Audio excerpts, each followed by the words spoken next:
yeah, let me look at you.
Save me 3, okay?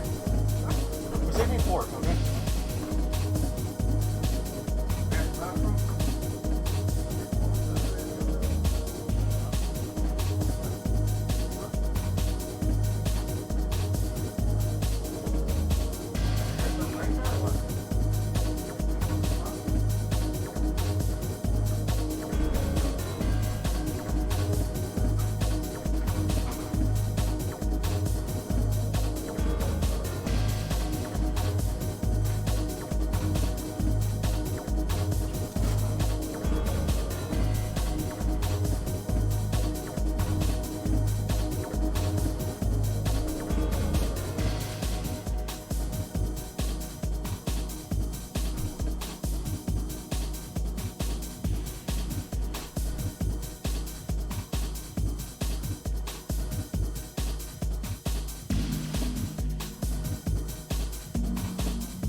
All right.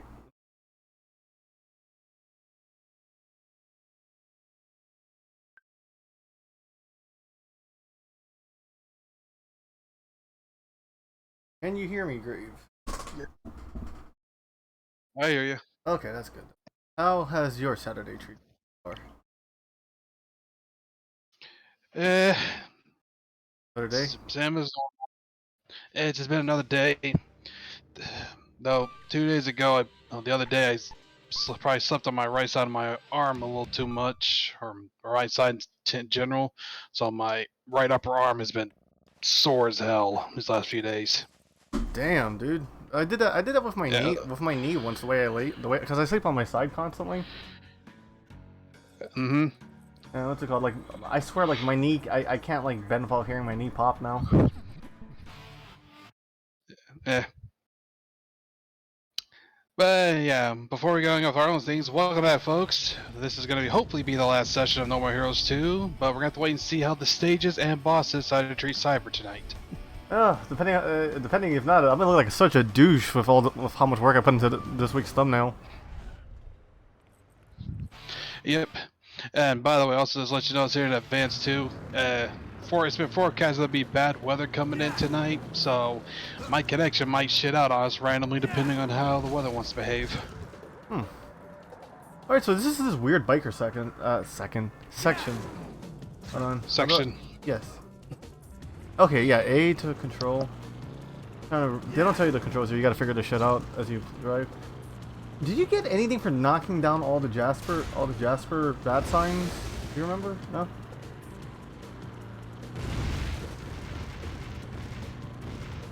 No idea. Did you change mics?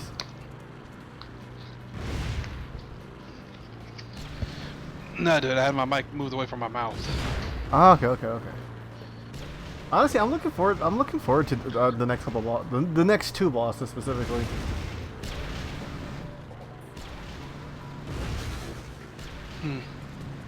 But yeah, I think I'm doing better starting my time wise. Maybe I can finally set that schedule up. Yeah, right. Maybe.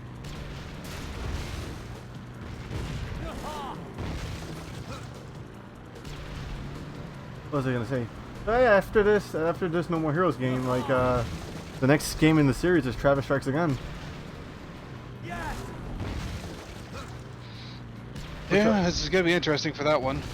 Yeah, because what's it called? It might be a good minute before I even get to that one.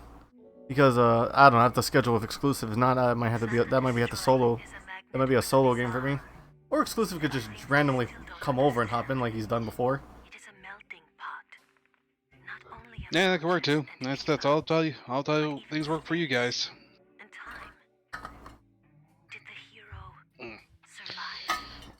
Also, yeah, it definitely feels like either my internet or just Discord in general is being wonky tonight because you've been sounding a little robotic on my end, but you sound fine in the actual stream.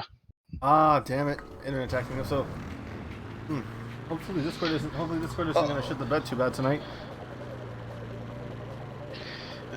Well, like I said, it's probably my internet too. Yeah, definitely on my internet side because I just saw my connection like drop down to the red. Oof. Oh, let's see. I haven't dropped any frames on OBS's then, so yeah, it might be you. It might be you, bud. Hey, does the calling people bud sound disrespectful sometimes? I feel like it does, but I never use it in a disrespectful way. You know what I mean? And context. That's really all that matters. Like if a teacher calls me bud, I feel like they're condescending.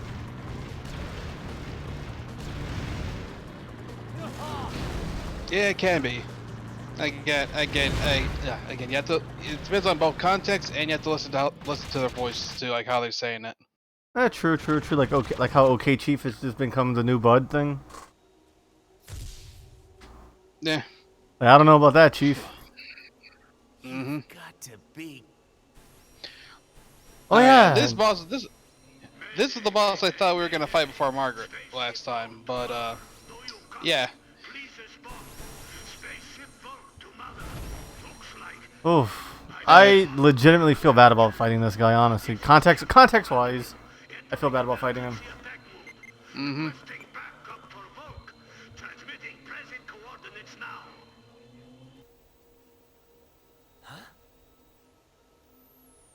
You ever see Omega? You ever see what's that called? Omega Sun Violet, the guy who does like lots of boss battle videos. What the hell? I gotta find Yeah, I had Captain Vladimir's special attack spoiled for me before I even played No More Heroes 2. Don't recall that one. The only people I generally watch like unique things related to bosses in general is usually either Shadow Zerg, but he's usually showing off beating a boss without taking damage, and Omega Evolution, but his usually that's who it is. Omega Evolution. Give me a minute. Yeah, I usually check his stuff out for particular annoying parts. You know, like certain side quests or optional bosses, like either how to engage them or, you know, just if I'm having a bullshit time with it, how he dealt with them. You know. Yeah. Though to be fair, though, he also does sometimes show them up on the harder difficulties, and I'll check that out there because I'm really more than fine just playing on normal. Oh no, dude, I never play game on easy. I have to say like that's real gamer stuff, but like you know what I mean. Yeah, I mean I don't play on easy anymore. I believe I did when I was younger, but nowadays I generally stick to normal. I think the only game I've ever played on easy may have been like games that automatically are easy, like Kirby. Speaking of which, I might want to jump on that series later on in the year. Yeah, maybe, but we also have to be careful because it's a Nintendo property. Oh, yeah, with the copyright strike. You know, it's probably the same reason why I haven't did any Mario games. Yeah. Well, like I said, it's just the problem of it being a Nintendo property. There's definitely risk that coming with it. True. Also, I don't know. I just love the fact that we're fighting in crop circles. Yeah. Though I will say though, it is definitely better off now ever since they removed that stupid partner program of theirs. Very, very stupid. Yeah. It's gonna lock themselves to just playing Nintendo games only. Yeah, like I said, that is a stupid move. Like, we got back when they first introduced that thing, that's a stupid move because that literally restricts you to either Nintendo only, or you have to show you're playing this on the Nintendo systems. And just be fair, if there's no game come out that you're interested in playing, it literally leaves you either what they already have out, or having to rely on what's in the eShop. And depending on what's on the eShop, you can literally just have maybe 2 or 3 days of footage, depending on what you end up playing. Yeah. Use your SSD gauge here is not good because that shield he has, at least while it's up. Yeah, that thing doesn't go away till until all the tentacles are popped off of them. Well, not tentacles. Those are technically cables. Yeah, so I don't really fully recall it. But yeah. Also, didn't know, folks, that giant laser you saw him using the cutscene, that is his ultimate attack. And if I recall correctly, that can either insta kill you or it just does an ass load of damage that it might as well. It leaves your health to a quarter. I've been hit by it before just to see how much damage it does. Yeah. By the way, speaking of that, though, did you actually go out and do the training off stream? Yes, I did. All right. And also, I grinded for some extra cash just in case if the Travis Strikes Again outfit unlocks. You know what I mean? Mm-hmm. I fucking hate that he teleports so much. Yeah. Like I said, though, him and Margaret, I feel like are just the annoying ones because Margaret can, as we saw during yesterday, she can demolish you from a distance no matter what. And even though she didn't, I thought she moved around more, but no, it's just that she's using exploding bullets. They got the knockback properties to send you flying. Yep. Oh god damn, he's got me in a combo. Yeah, Captain Vladimir here is just annoying because how much he runs around. His whole spiel is like literally going away, getting through the other side of their stage, and then using these I think it's electromagnetism or if it ain't telekinesis, he's picking those rocks up and throwing them at you. It has to be electromagnetism, or what's it called? If they were just regular rocks, wouldn't Travis just be able to smash through them? These are like chunks of iron. That's yeah. It's gotta be something he's doing here to be able to levitate those rocks and throw them because he does not have. This is not looking at his telekinesis abilities. It's like more, again, electromagnetism or some ability related to that. Oh shit! Oh shit! I'm at the wall.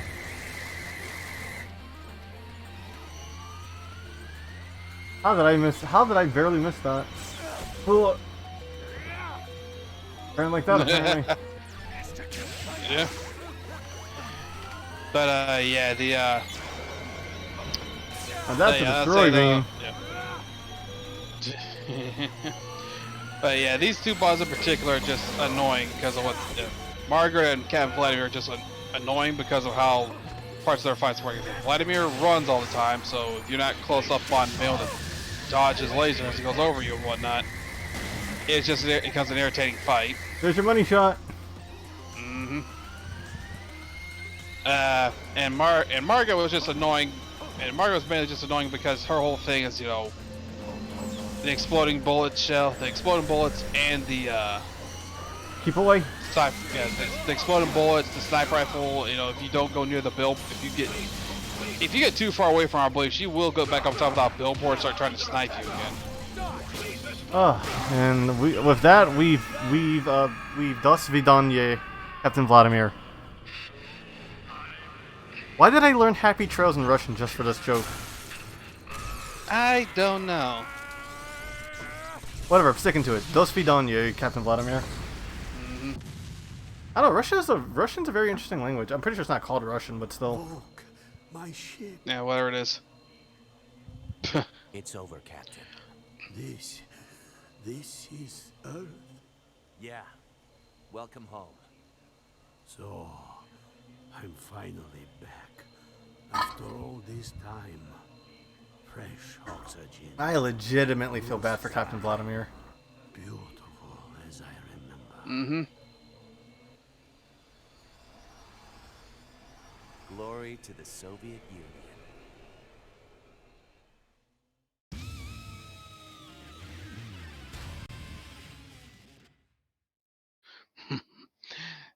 That's such a good line.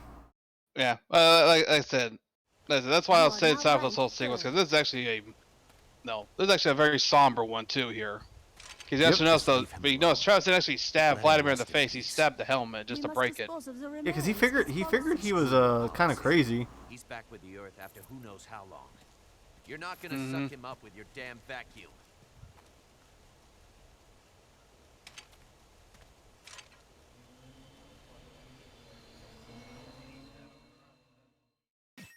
Was Vladimir a ghost the entire time?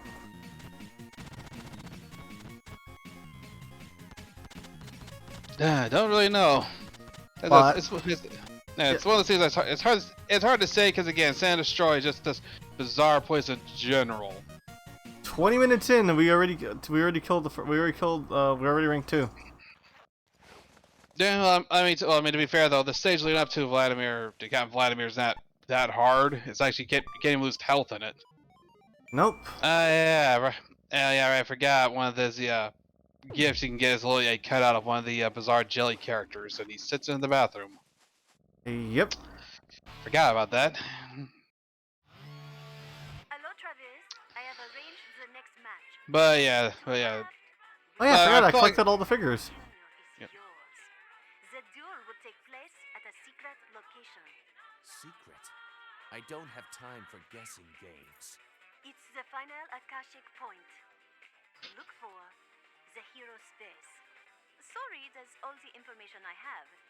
Figure it out and get there. Damn you. Ooh, freaking Travis is getting annoyed here. You can hear it in his voice how annoyed he's getting with Sylvia at this point. Yep. All right. But yeah, the You've heard about two yeah, as I was maybe sad there for the whole thing with Captain Vladimir because it is definitely a very somber moment. Led to the most fitting mystery of all for a city fixated on the ranks. Sealed from the And again, though, that line he says as the captain drifts off there definitely does help cap off the scene. It does. I was tempted to have that the Russian anthem play as he disappeared. But like, is that in poor taste? Current day and age, or currently right now, probably would be. True. If things weren't the way they are right now, in the world, I'd say it wouldn't been bad taste. It actually, so it probably felt fun, especially if you played at a very low tone, like it's there and audible, but it's that overpowering thing. True. Well, what's it called? Once I get a proper soundboard and stuff, I can possibly have like lots of key things set up for that. Yeah. Also, and again, if you really want to, like, things ever settle down a bit in that ballpark of an area, we can, you can always take this section out from like either clip it off of from recording or off of YouTube or whatever, however we do this, and add that in there if you want as a little section, as a little bonus to the whole thing. True. Yeah. But yeah, like I said, it's probably best not to do that right now, with all things considered. Never get to tempt fate, as they say, right? Yeah, don't tempt fate, because like I said, like for a lot of us, like for a lot of people, like as I said, for us and Joe, for us who are understand the series and have been fan, are okay with it. It would have been appropriate considering this character, the captain's character, and everything, and how that ended. Yep. But again, it does seem outside of people who know the context of this series, or even understand the situation there, it could definitely cause issues. And people need a reason to get mad at me, especially on the internet. Like I said, if I was one doing it, I probably wouldn't give the rat's ass about it. But I'm saying you probably shouldn't for your sake. Of course. I don't know. I was in someone else's stream earlier today, and they were kind of talking about like this person is affiliate, and they kind of like they don't care and stuff. And I really need to have I need to have that type of attitude as well. You know what I mean? I get you. There it is. There's my favorite shirt. Finally, the faded star. Yeah, I get it.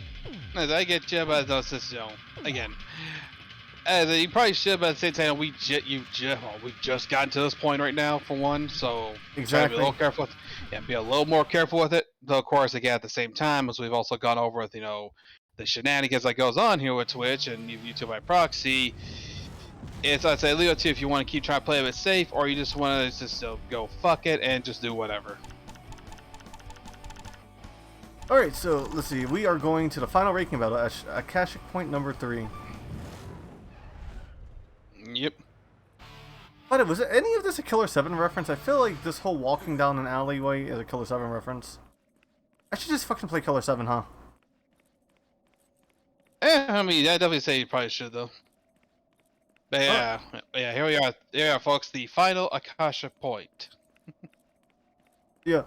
Like not to joke though, I was tempted to actually commission someone to do our faces painted on a building, like as you know what I mean? I know what you're referencing for. What happened? We see later on here. Yeah, it's kind of a reference to the whole thing. But I also told you, hey, if you read that by me before, I told you no, don't. That's a waste of money. That's right now. That's a waste of damn money for what you have for what you got to do. For just a joke. Yeah. Here's the thing, dude. If and there's the joke we're referencing, and that's the thing we're going to reference right there. Yep, the face of the hero, Johnny Knoxville. Yep. All right, but time to start this. Yeah. Yep. But yeah, like I said, I would tell you don't waste it. Just save it though save it all for later. I know. I have that gaming convention coming up too. Yeah, you got that convention you're going to first and foremost, and on top of that, there's another thing like as we also brought up, we might come back to this again someday. Maybe not just on here. We might do some. Hell, if you think about you haven't played these on YouTube yet, have you? I did actually. I did showcases of these on YouTube when they ported them to Switch. Yeah, you did showcases, but not full playthroughs. Not full playthroughs, no. I wanted to, but then I decided let me bring it to Twitch. Yeah, fair enough. But again, I'll say this right here though. We could still, just in general, on all technicality, we could still might decide to do that for something like that over there. And if we do. Again, say that's up for the future, and we got thumbnail options. True. But like I say, that's it. We will. But, you know, it's not worth that. But it's not worth just making that for a one-time joke and it not getting used and then just being relegated to, you know, the slideshow up above, and you know where the Twitch chat will show up. No, like I said, no point just throwing it in there. Then once we're done with the No More Heroes stuff, it's probably not going to show up there again. Possibly. Yeah. Oh, speaking of which, I've been also, you know, I've been watching Symbiotic. I've been rewatching Symbiotic Titan because I'm trying to come up with some inspirations for some 404 forums. That's it. I've just been watching it. That show's really good. Freaking, I hate there's so many good cartoons that get canceled for no reason. As is the business world. Yep. But yes, I do like the idea of having a slideshow though, because just in case we have nights where the chat isn't active, right? Just something nice visually people can see. I gotcha. So yeah. So again, like I said, though, like it would just literally be out there for during the No More Heroes streams if you know if you just did get that made. And then after that, though, who knows if it'd show up again unless we're just doing, you know, another variety thing and just got a bunch of shit on loop. Yeah, true, right? true. But yeah, anyways, check out that link I sent you earlier. Yeah, actually, I downloaded it already. I say you already had that download, or did you download that from what I linked it to? What I linked to you? Yes, the thing you linked me. What's it called? Right. Well, I say you already. No, dude, you had me sold. You had me sold at HD remastered. Yeah, like I said, it's an unofficial one there, but that's what I was wondering. I was mainly asking if you did or didn't. Was all. Oh no, what's it called? I haven't stress tested yet though. Is the thing. Well, I mean, just make sure you keep the site on hand to follow the instructions, and you can mess around with it. You know. Oh yeah, true. And also on top of that, though, since you have that, you also essentially, you know, have an emulator now. Oh, that's an emulator. What it said, no, what it has with it, dude, it has the Flycaster. It Oh. says on the site. Oh dang! I'm probably gonna be getting a call from Xfinity then. But like I said, that's why you say you need to read the stuff first, and it'll tell you things. And I said that's something. I was gonna say, it doesn't give. There's only one thing it doesn't give you, for obvious reasons. Makes sense. Makes sense. Yeah, but you know, like I said, you'll notice when you take, you know, whenever you take time and read through it. In which case, you know, trying to find the thing itself won't be that big of a deal. Oh shit! I got sideswiped.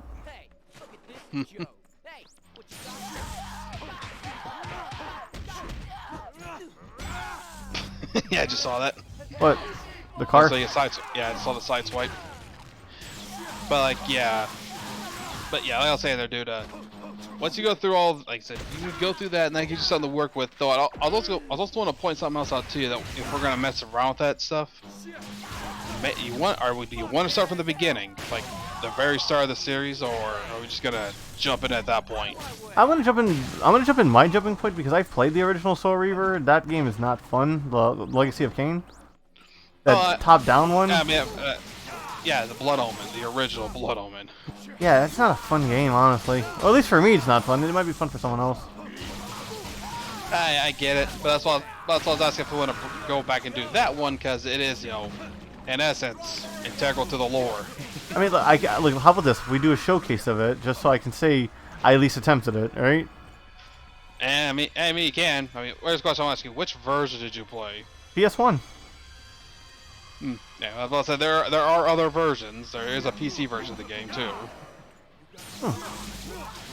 I did not know that Soul Reaver was a product of Square Enix. It was, you know. Okay, hold on. Sorry, somebody's banging on my door right now. Excuse me. Mm-hmm.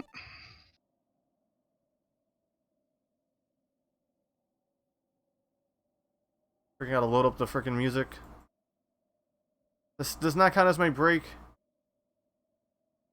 I did not mute myself yet. Give me a second, people.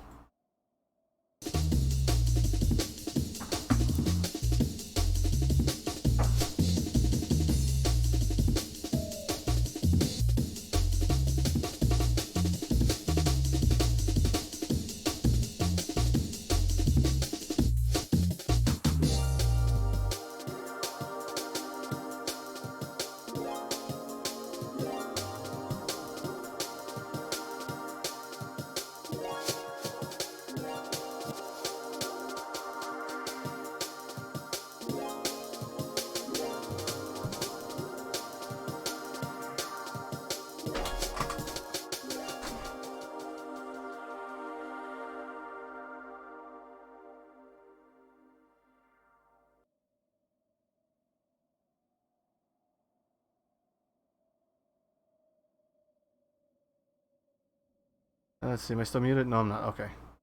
Oh, my brother couldn't be more louder when he left the house.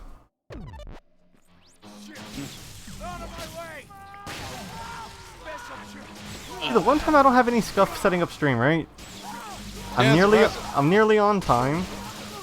Yeah, we're nearly on time here. So far, no scuff or nothing that's stream-wise handling at them so far. So now that we bring mention, though that we now bring mention to it, it's very likely it'll happen too. Don't worry, I have it recording to be safe. Mm-hmm. But yeah, like I was saying there, there is a PC version of Blood Omen. And yes, it was. You know, Square did own it for a while because they owned the team that made it, Crystal Dynamics.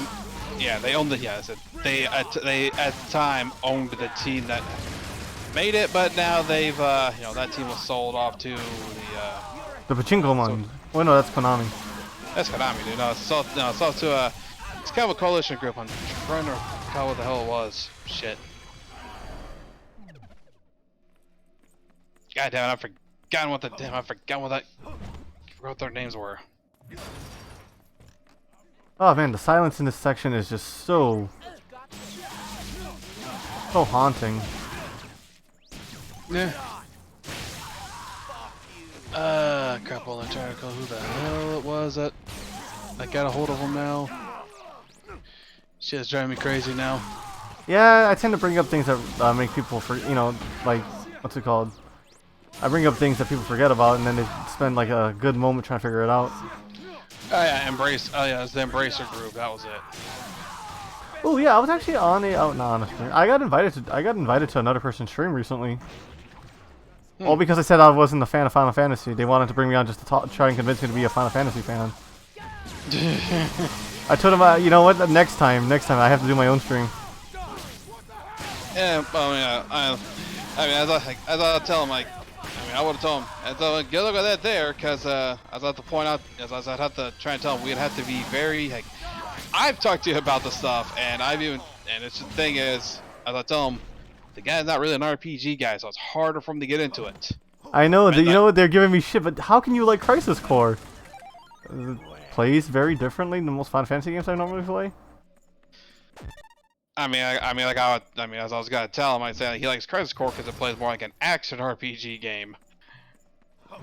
God, I'm such a mess. That you are.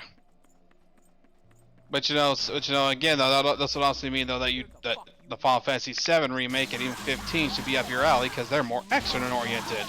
So does that mean I can finally get my gamer card? Debatable. What do you mean debatable? Here's the thing.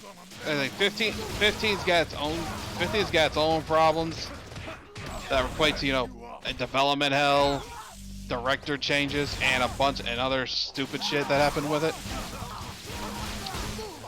7 remake has got its own issues, right? It's got its own lore-wise issues going right now. That's so it's kind of thing like gameplay-wise it might be passive. It's probably okay, but the problem is though, lore. We don't know what the story's going to be for the remaining 2. The 2 other games are still coming out, and on top of that, if I recall correctly, the same, what how long these are going to take, none of the gear and none of your stuff from a previous game carries over to the next. So it's nothing like how it was on disc. Yeah. Listen, I do have access to playing Final Fantasy VII. The OG version of it. What's it called? Yeah, I know. That's what I'm trying to tell you, for the most part, try to play 7 Remake, even though it'd be more up your alley to play because it's an action game. Yeah, true. I'm just telling you right now, it'll be iffy for you in terms of for lore-wise, because another thing is though, since you're not, you don't really know the story of 7. I know the story of 7. I've seen recaps of it. You've seen recaps, so fine. It's fine. I've never really experienced. That's the thing. Yeah, I mean, for the you probably fine with the recap of it, but again, I'll just say the part of the problem there is that the remake changes the damn story up so fucking much. Yeah, true. and again, another thing to point out too. Literally, that whole first half of the game, the first part of this remake here, literally took a very early section of the original, like on disc 1 essentially, and crammed that into and I know essentially to try to expand that to a gigantic ass RPG game of its own right. Hey, cuz, how you doing? Yeah, hey, Red Volta. So yeah, so I just saying like you like how a normal, like how long a standard JRPG can be? They tend to be a good minute. Oh wait, hold on. I just realized something. I forgot to sign into Streamlabs, just in case I get raided. I seem to get raided on Saturdays. I've noticed that a lot. True. Okay, Streamlabs is in. Just do a quick test run. Just make sure my alerts are active. But yeah, I saw that coming. But yeah, like I was saying there, dude. Yeah, like I was saying there, the whole thing is that beginning section was like 6 hours or so, depending on how long you wanted to do stuff in the original game. Oh. And they turned that into essentially a full JRPG playtime. So Shit. I'm pretty sure what that means is that there's a lot of fucking padding. All right. All right. Okay.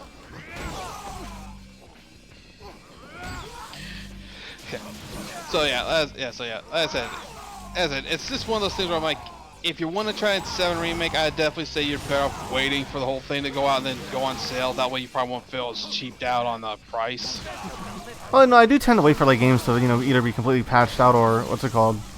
All their DLC to be on one disc, like Game of the Year editions. Looking at you, Batman: Arkham City.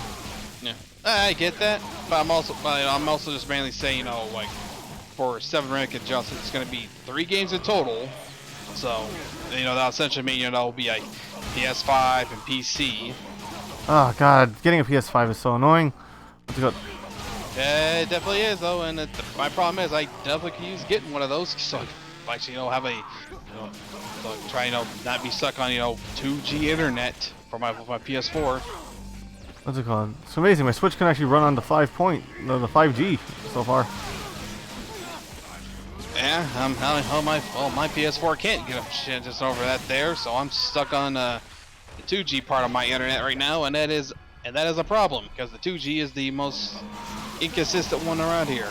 By the way, 5G around here is more consistent with its connection. By the way, have you seen the movie The Raid? Because this scene reminds me of The Raid. I can see it. What's it called? Oh yeah, you're gaming? Oh, you doing a stream tonight, cuz? You've been streaming a lot of freaking the Phoenix Wright lately, huh?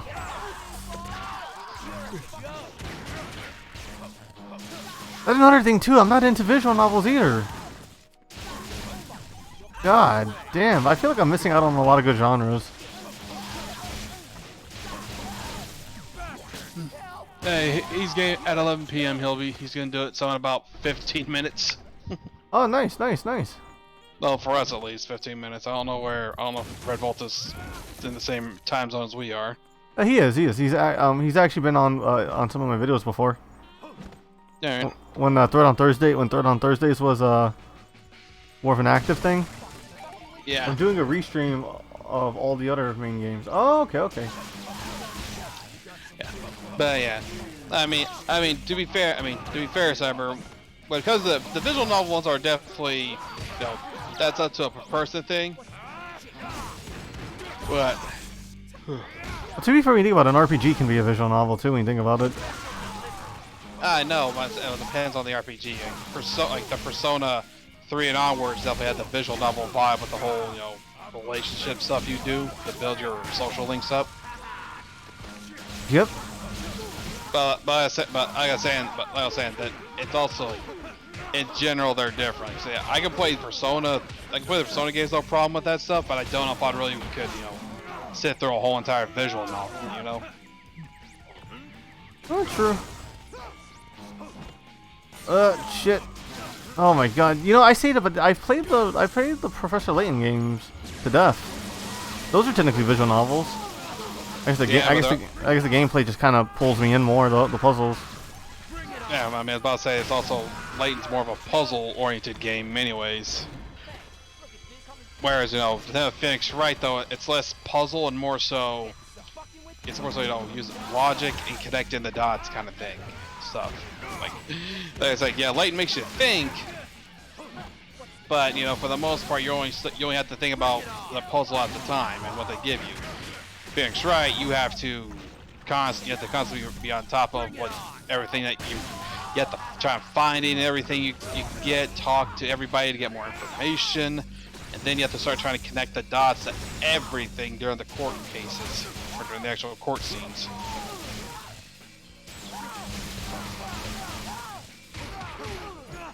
So yeah, like I said, Professor Layton doesn't make you have to do that much more thinking, but compared to Phoenix Wright. Well, they did have a crossover. I heard that didn't do too well, I guess, but it did well enough.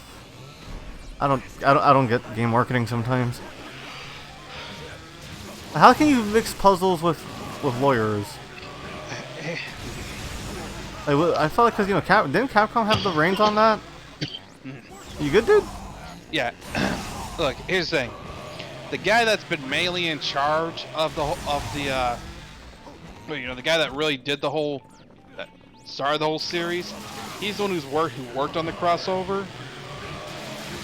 And because of that crossover, that's helped him develop more ideas for what he wants to do with the series going forward, which is why, you know, the whole the great Ace Attorney games. Yeah. Those are more like his actual work. The problem has been, since, you know, Dual Destinies, and like he hasn't worked on the essentially, you know, the current timeline, you know, like, you know, Phoenix, Apollo, and all them since Apollo Justice.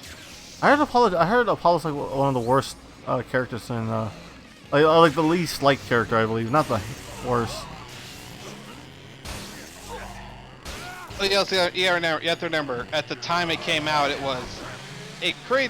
stirred some things up for people, because, you know, for one, we're now getting to essentially a whole cavalcade of new characters, with seemingly the judge still being the same, amazingly. Phoenix now essentially, you know, being dubbed as a, you know, hobo, you know, by how he looked. Yeah, that art degree really saved his ass, didn't it?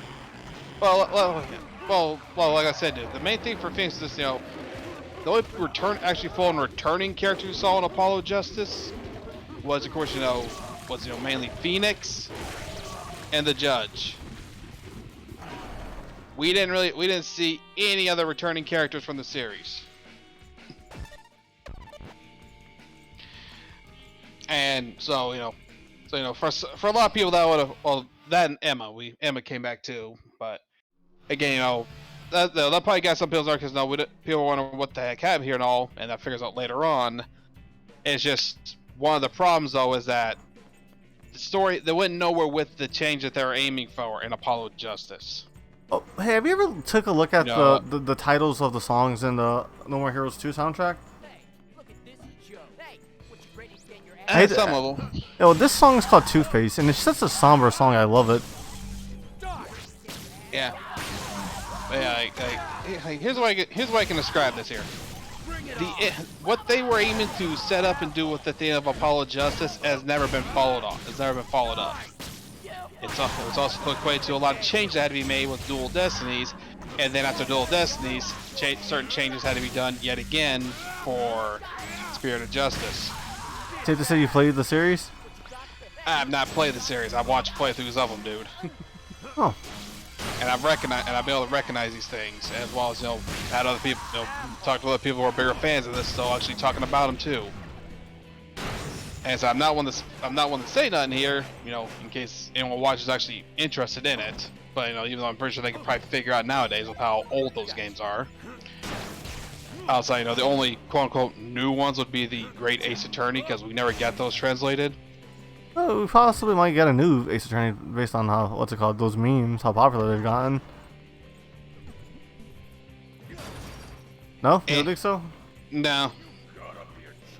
Oh, wait, so Ace Attorney kind of wraps up in like a perfect little bow?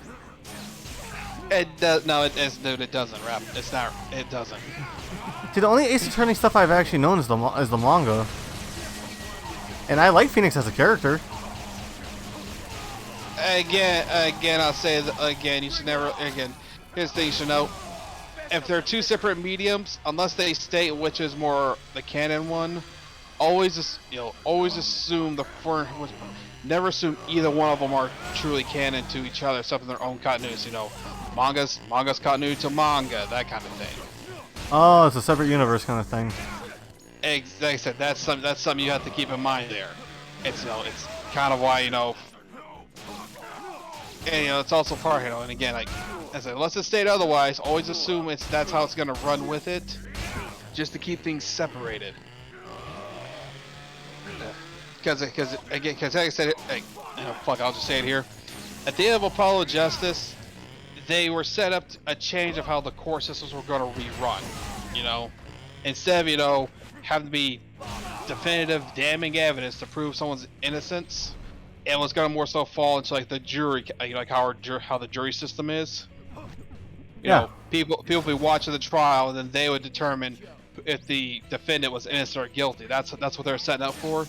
But because the guy that was initially making the series was off busy doing other things, when they made Dual Destinies, the form that changed back, and the story they were building up for Apollo was also changed. And then of course, we got the newer character brought in, Athena Sykes. But the only thing that was tied to being continuity-wise was the whole Right Agency company that was mentioned that they made in Apollo Justice, and Phoenix getting his badge back. That's the only things that were carried over.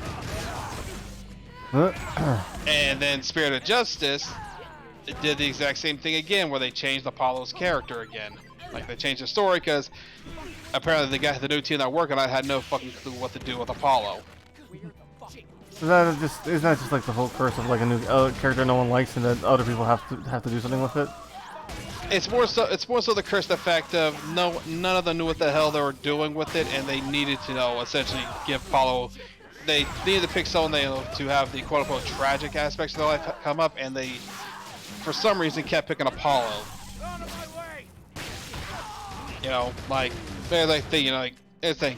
And in Dual Destinies, not only is Athena's, part of that, and she has a better tragic thing, but Apollo also loses his best friend dies on him in that. And he also comes to have self-doubt about things, because his whole, Apollo's whole gimmick was that he could notice when people are lying. He noticed they all have like little ticks, like how their body reacts to certain things when they're lying about certain things. So, he's succumbing to doubt about someone he's trusting, so he has to go through his own little moody thing. And then they change all that up again and have Apollo become the punching bag and Spirit of Justice. Spirit of Justice, where, hey, guess what? His actual dad died, and now the guy that his foster dad also died in it. Okay, wish I could take care of these big guys. Oh, okay. Yeah. So like I say, you see what I'm kind of getting at, right? Not really. I can't keep up with the Ace Attorney story, dude. Oh, good God. It feels like a damn soap opera. Like I said, the people who were working on this had no goddamn clue what to do with Apollo. So I'm right to call it a soap opera? Yeah, they might as well fucking bend, because like I said, they literally made him their goddamn punching bag. Hopefully they no longer do that, considering how they ended Spirit of Justice, but I'm also waiting for them to, find some way to bullshit that and make him come back into the fold again. A good character? Here's the thing. Apollo was supposed to be trained up to be, Apollo's meant to be, what Phoenix was in the first game. Rookie, a rookie attorney, building him up for everything in his initial game. And then, of course, the next two games constantly they keep shifting shit around to change his backstory repeatedly. Oof. That kind of thing. Yeah. On top of that, Athena barely got any was barely used for anything in Spirit of Justice, and they validated that for lore reasons in the last case. But I digress on that one. it's just the whole thing of like, ever since they've been doing the main series without the main guy behind the whole series, it's just been kind of a clusterfuck.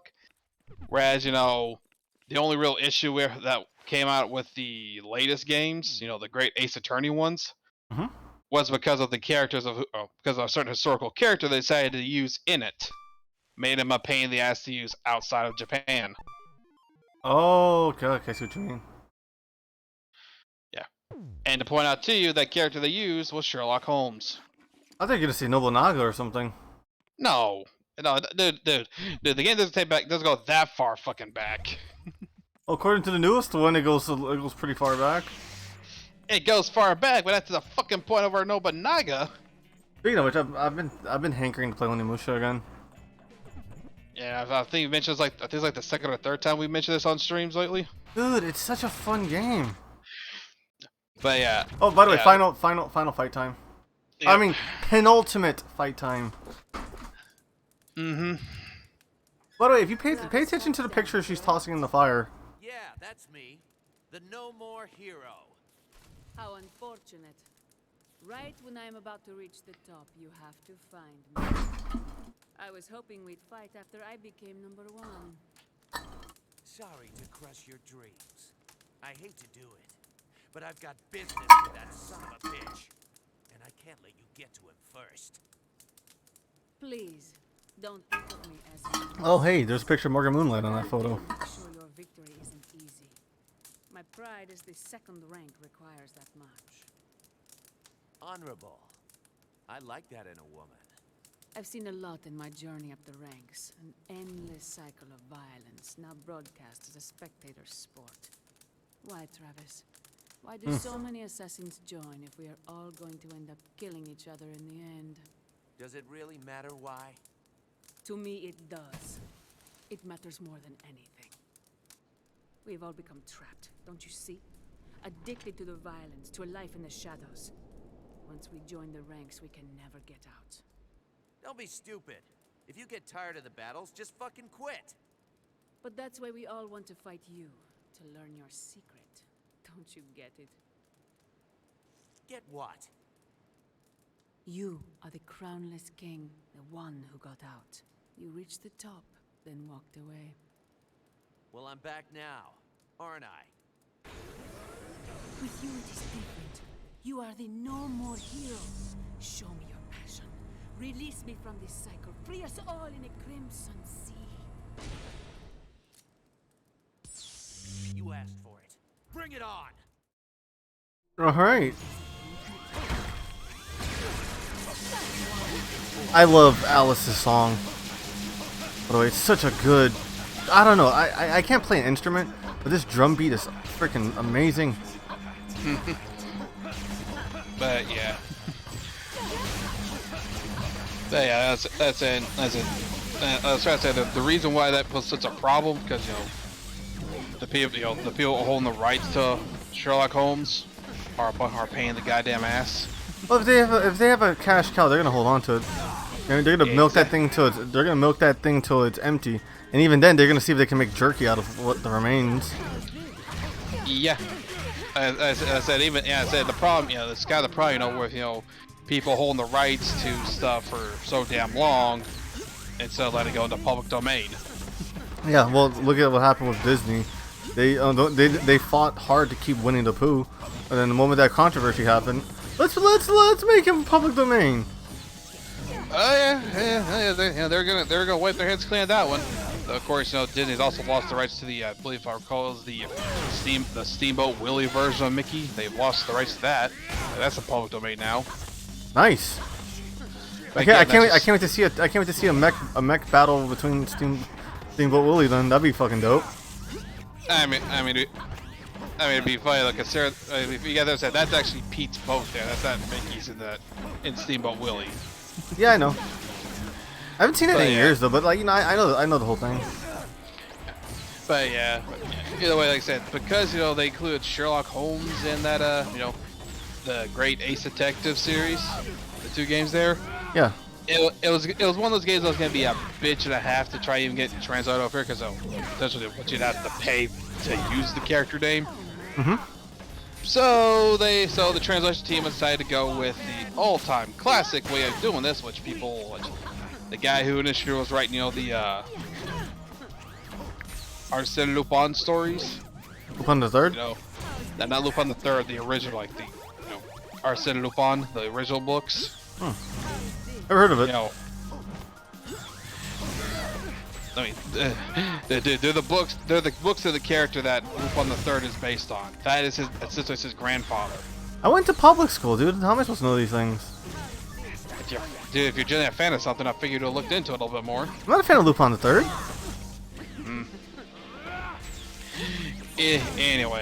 Anyways, let me explain how Alice fights, since I'm halfway through her health bar. Oh shit, that's impressive. To be fair though, with how Alice fights, it's kind of hard to really gauge this, considering she fights with what I think is like some kind of not a mech suit or anything. I don't even know what exactly it is she uses. It is a scythe. It's technically a beam katana scythe that splits into 5 beam katanas. Yeah, you say that though, but you gotta remember, she literally can use that thing on her back to lift herself up in the air and then just attack that way. Well, not that even use her arms on it. That's why I'm getting at it.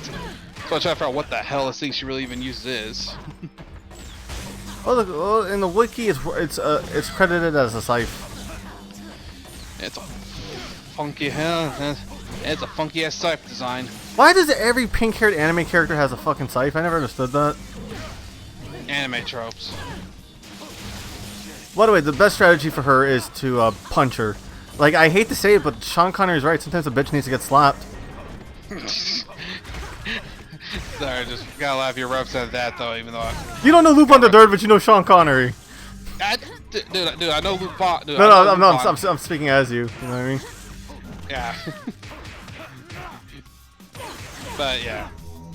And to be fair, dude, seeing how she fights though, like I said, the best way to describe how Alice Twilight fights here, it's literally just, you know, you best just observe, because trying to describe how she fights is a lot trickier. Yeah, well, the best strategy is you have to stay. My strategy always is stay on her. If you're not using the peon strategy, you know what I mean? She is. If you're fully maxed out, your punches do more damage than your beam katana. It's freaking weird.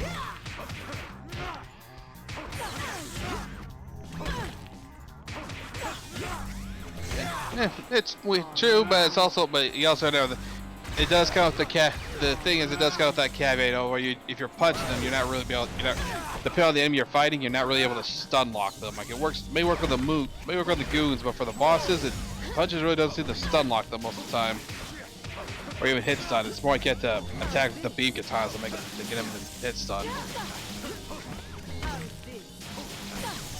Also, okay, I don't get from the photo album, is she Alice's sister? I mean, Margaret's sister, or her mother? One of the best sister. And now we get the one finish that essentially was the tipping point for Travis throughout this whole game. Yep. The one that started with Ryuji. I won't forget, Alice. I did this all with the Bloodberry too.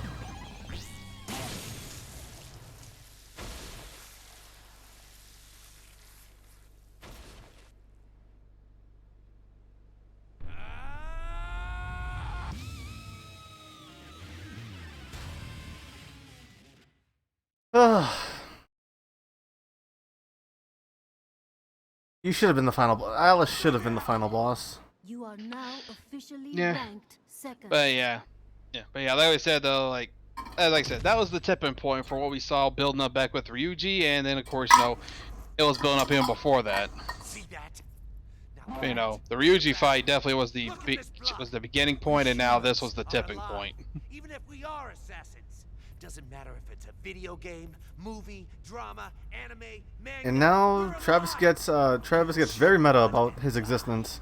This isn't a game. You can't just selfishly use death as your tool. This is Alice's blood.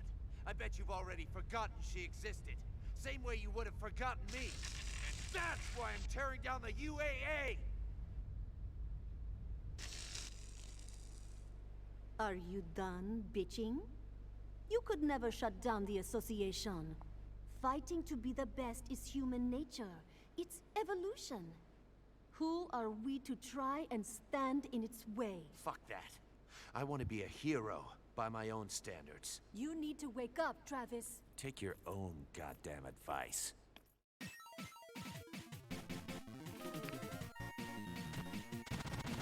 Ugh. Strong emotions run this game, doesn't it? At this point. I mean, and to be honest though, Sylvia ain't wrong there, you know. Fighting is in human nature. There's just, you know, there's a difference, you know, between what the UAA essentially has become and what, you know, it's, you know, literally the UAA is literally just, you know, it's literally glorifying and televising the most barbaric form of, you know, humankind's fighting. True. You know, literal, you know, fights to the death. Honestly, it's kind of crazy how fast I'm going through all this now, isn't it? It's definitely surprising. Though again, to be fair though, beforehand you were holding off on doing the training as much as possible and doing it off stream. Yeah, I don't know why I always screw up. I always screw up doing stuff like that. Oh, I forgot this cutscene plays. You know Yep. Yeah. No spy. Hold on. Someone's at the door. It's my first time here, isn't it? No, it's not. You literally were here in the first game. Talk to you soon. Sure.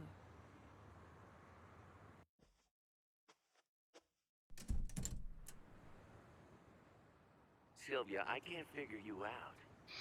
You I mean, don't like me? I didn't say that. But there's No, this first time being about you up I don't here. get. As far as I know, she only showed up at the actual front of the hotel. You're a fucking contradiction in heels. Yeah, I remember. Well, your personality. Even though when Travis insinuated stuff for the first game, that never actually nothing really happened. He just did that just to fuck with crazy Henry. about you. What? True. Fuck if I know.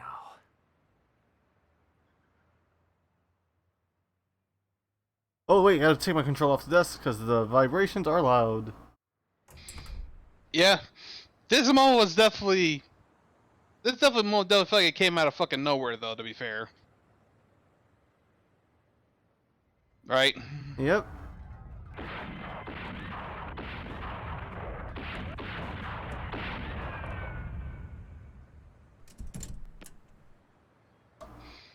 That'll be fair. It is. That'll be fair. The sign is. What else? The sign is funny. Yeah, it literally spells no more. It says more euros. Yeah. And then of course this. Downward fucking dog. Yep. Oh yeah, and now Sylvia will be here for the rest of the game. Yep. Until you finish the game and or do a new game plus, Sylvia remains here. Surprisingly, all honesty. Alright, I'm gonna check one more time to make sure that jacket appears. So I'll be fair, I'm a little disappointed, that the whole the fan spinning isn't a thing anymore, because it was funny as shit to see Sylvia just laying there and then see Jean hanging from the toy on the fan, spinning around. It would been fucking hilarious. Would have been, it would have been great. Let's see, time. Oh wait, shit, no. Where am I at? Airport 51. All right, let's just make sure. Yeah, airport. Yeah, we're about to go. Yep, we're about an hour 7 minutes in already, and like I said, surprisingly, like I said, the last two bosses didn't give you too much shit, but again, as I've also mentioned, the next boss in its 3 fucking phases are irritating. Ah, that it is. Let me see. It's also dragged out a bit too with the cutscene in between. Like, remember the first phase has got a cutscene in the middle of it, and there's a cutscene for phase at the start between phase 1 and 2, another between phase 2 and 3, and then there's the whole final cutscene situation, which then leads to the the finale of that whole thing we've been seeing with Sylvia and that like a service call station or whatever it's called, because it's hard to really call. You can't really call it a brothel. I have a theory about that, but I will mention that when we get to the end. Yeah, but as I said though, the ending, the finale part of this whole thing definitely takes a good while. Yeah, yeah. I don't remember anything else. And to be fair, and also point out for people who do not know, yes, this tower, this is like an extremely tall building. Yes, we do fight through a good chunk of it. Yep, this is no more heroes pulling their own Shinra Tower joke. It'd be nice to go home too. That's terrible. I'm sorry. Since it's the last day, are you expecting something special? What are you expecting? Why do you listen? Well, actually, can you set up a poll in my Twitch chat since you're a mod? You came here almost every day. Because I see the option for me to set up polls. I'm thinking about maybe doing a poll, letting the next stream be fan choice. Or chat choice. I don't have fans, I have chat. That's terrible. We could do that, but you know, considering how the time frame between now and Friday, I'd definitely say you probably set up one for like on. I saw one on Twitter though, probably. Yeah, true. What's it called? Like I say, you know, we could set, you know, like before we call things out, done here. You know, you can set it up on there, and then I don't know how long you want to set it go. Probably set it till maybe Thursday or something if you can. Oh, dude, next week I'm not even gonna be able to stream on Twitch because I'm going to that convention that weekend. Oh yeah. Well, okay, I can stream on Friday, but I'm gonna have to I won't do a Saturday stream. I'm gonna have to do a Sunday stream to make up for it. Like I said, leave it up to you how you want to do that there, and like I said, if you want to do a Friday then Sunday, we can. It just also means we'll be doing 2 days in a row as well, because then got Monday the day after. Oh my God, you're right. So like I said, I'll leave it up to you, like how you want to set that whole thing up. True. I have time. I have like what's it called? I'm pretty good at making up time and stuff. Yeah, I get you. I'm just telling asking you, say like how you want to do the extra streams that keep fitting things in there. So you'll have to figure that out. True. So yeah, like I said, if you still want to do Friday, and wow, really, you got far right off the start. That's lucky. That's a good sign. That's pretty lucky. Tragically, you won't be able to see what the last gifts are until you beat the game and do New Game Plus. But yeah, I was gonna say there. You can decide how you want to do the whole thing. Just do note that means we're either gonna be doing two streams in a row, or potentially fucking 3 if you try to squeeze that Twitch one in on Thursday to make up for Saturday if you want to have Sunday off. True. Either way, options are going to kind of suck, because it literally means we're going to be pulling off a immediate shift from one platform to the other. Oh my God, yeah. I have to make my thumbnails in advance. Yeah. I was able to do Zero Mission, but what's it called? Like I was gonna tell you, man. I'd say if you're still gonna do one Friday, probably see, probably set it for Thursday for the cutoff point. If we're not gonna do one, that day, or even if we do a stream that day, whatever the first day you're gonna do a Twitch stream is gonna be for the coming week. Set the end date for the day before that, or on Twitter if you want to do that, and then whatever it ends, you can use that time frame between then and there if you've got any to get your thumbnails made. If we're on YouTube, if we're not on YouTube, we can, if we're just doing them on Twitch, then should be clear. Or the other option, take a break, right? Take a much needed break and relax at the con. I mean, we can do that too. We could still do our usual, we do what we did last time. One day YouTube, one day Twitch. Yeah, one day YouTube, one day Twitch, and then you go enjoy the con over the weekend, and then we go back to normal Monday if things play out. True. If I have the energy. Oh my God, I haven't said that since I used to do the bonus streams. If I have the energy, I'll do one. Yeah, I mean, to be fair, we haven't had to really do a bonus stream as of late. Yeah, bonus streams turned into the Twitch streams. Yeah. Yeah, I was gonna say we haven't had to do a bonus stream or even a makeup stream as of late since your whole like the last con you went to. Yeah. But again, like I said, I'm gonna leave it to you how you want to do things. What the hell's an ass washer? Okay. Wait, what? I just picked up something called an ass washer.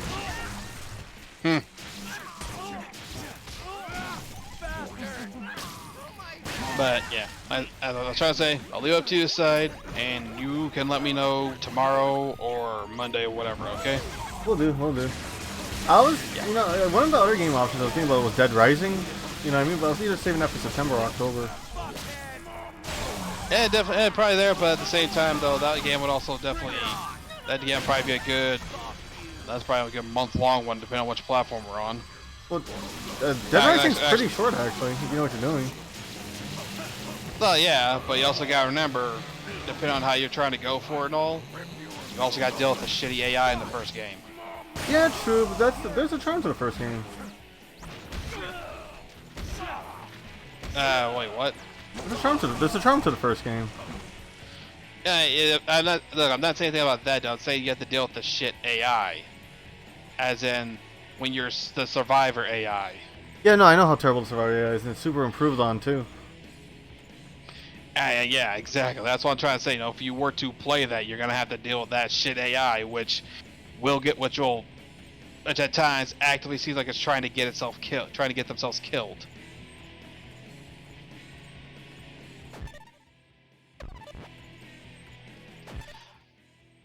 Going the wrong way, so what's going on here? Like seriously, if we do play through that, that's gonna be that one's gonna be a bit of an annoyance. I say that mainly because if we're trying to save everybody. Oh, dude, no, I never save everybody. I only save the ones that are worth saving. Or like just until I get enough of a level up. You know what I mean? Yeah, I get that. Again, I'd also definitely say it's at least we're trying to save everybody anyways. Just mainly again all the points you need to get. Sure. We're trying to save everybody because again.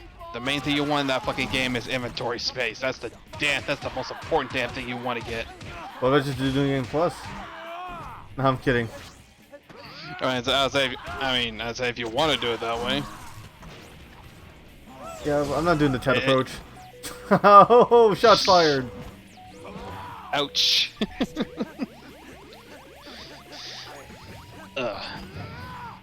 Okay, no, there's all nothing but love here, Ted.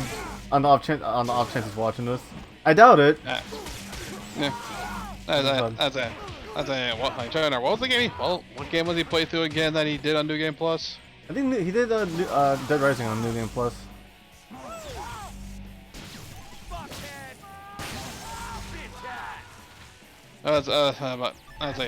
Sure it's Ted though, cause Dude, he really got into that. Why isn't the door? Oh, okay, so smash through it. I was wanting to make sure it's Ted though, because I know the last person I know who tried to play through a New Game Plus was recall was Ryan when he did that for the No More Heroes games. Oh no, he did No More Heroes game with New Game Plus. Yeah, that's what I'm saying. I'm trying to make sure now, because I haven't really watched a lot of their stuff, because honestly, I can only handle Lewis and Ted for so much. I can only handle so much of their stuff, in particular. I completely understand you. Listen, on the off chance I would ever be on the same stream as Lewis, I just constantly be saying "ding." Oh god, you'd be doing that. I'm kidding. He did get fed up with that though. Yeah. And that was a funny ass blow up.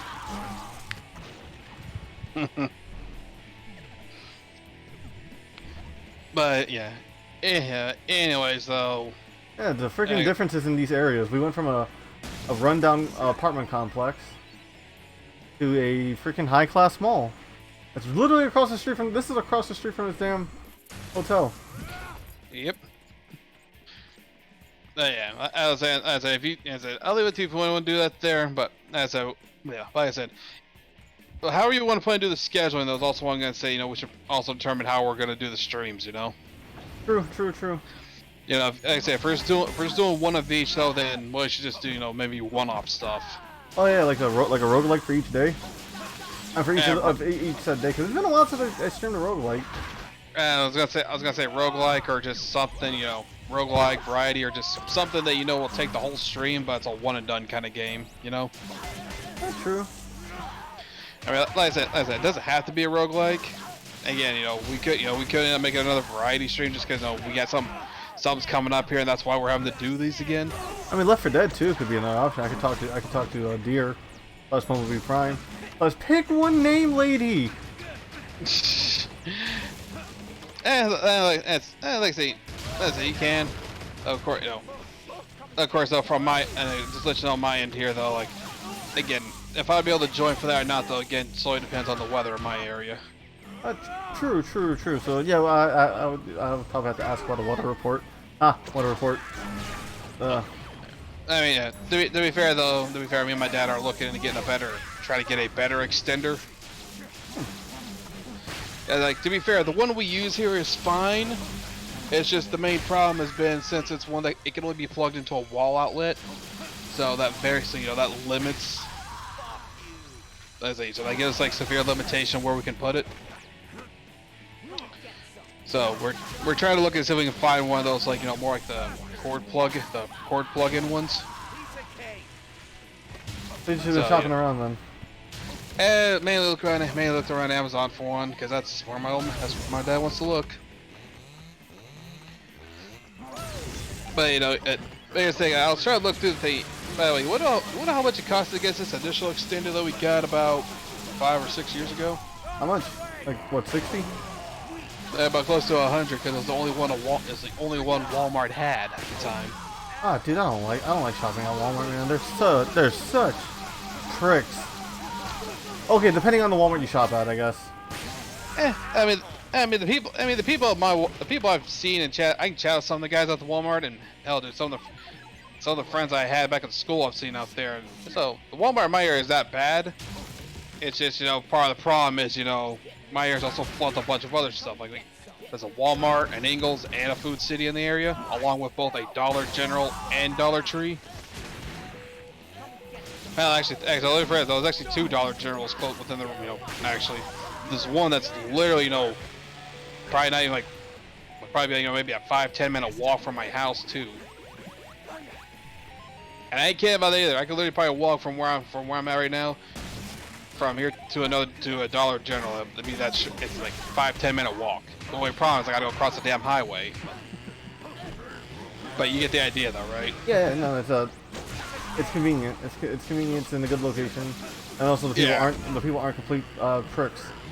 Yeah. Well, I mean, I've also shopped at Walmarts that weren't full of pricks, but like the one near the inner city seems to be full of assholes who don't want to do their job. They just want to get paid to be on their phone. Jesus Christ, I sound like an old man. And to be fair, it's better than Dollar Tree around here, considering the district. But someone I know has been working out there, and through her, I've pretty much heard, you know, the amount of shit they've had to go through out there. You know, the district manager is shit at the job because essentially that's all he's fucking known. But that's the only job he's known. He's worked there for like 15 years or something like that. Oh, so because of that, he thinks he knows about other kind of situations. But there's that there. There's no real quality control at the store. I mean, hell, dude. After the initial hiring, the manager that worked out there has literally been having to essentially take whoever will work out there. And part of the problem is getting people who are either, you know, the usual, like, you know, the best way is, you know, the bitch women that, like, you know, just to call, like, you know, they don't want to come in and work on all their days. They have to come and work, or they're doing other stupid shit. You know, jacking money out of the safes. You know, mess up the counting for the, you know, for the registers, that kind of horse shit. That sounds awful. Yeah, it definitely is. And on top of that, there, though, the management is such a clusterfuck because people don't want to come and work that they never be able to get all the damn shelves stocked or keep them consistently stocked. Also, we are near the end. These are basically these are the strongest mooks here. Yep. And if you're not fully upgraded, they are actually pretty annoying to fight. And of course, they're also playing the No More Heroes theme in this area. As I feel like it's the perfect time to also bring the song back too for this section. It's a nice callback. Yeah, it's a nice callback, and it also fits in considering where we're at here. Like, you know, we're closing at the end, and so what better way to round it out by than playing the main theme again, right? Yep. Also, if you're wondering why I'm using the Bloodberry entirely, well, that's because that's what Travis is going to be using entirely in the next game. I mean, fair in the context of the game, knowing Travis, it would either be the Bloodberry or the Rose Nasty. If he uses, like I said, if we had to take a guess about what he would be using to finish this, or finish the game here, No More Heroes 2 in particular in, it would be either Bloodberry or the Rose Nasty.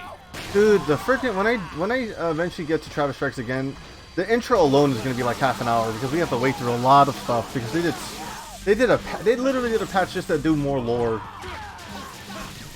in the intro. A patch essentially fill in the lore about the Death Drive and everything. Yep, the Death Ball and all that stuff. Who gave Death Drive? Yep. The Death Drive, the Death Balls. Essentially, you know, probably filling in a bit more about why fill a little bit more about Bad Dad as well. I'm guessing. It's actually called Bad Man. No, Bad Man, whichever. What's it called? You do learn his real name though, and I fucking hate it. Why is it your real name? No. His real name is another video game character's name. Okay, that's gonna be funny to get to. Would you like a hint? Shoot. Resident Evil 2. Chris? Nope. Crap. I'll just say this, we'll call him Mr. Birkin. Oh boy. Yeah, ain't that odd? William? Yep, William. His name is literally William Birkin. Jesus. Wait, seriously? He's literally called that, but he's called Bad Man. His real name is William Birkin. His assassin name is Bad Man. I can't help but feel like that's, you know, that was intentional. I definitely that's an intentional, just poke some fun at shit.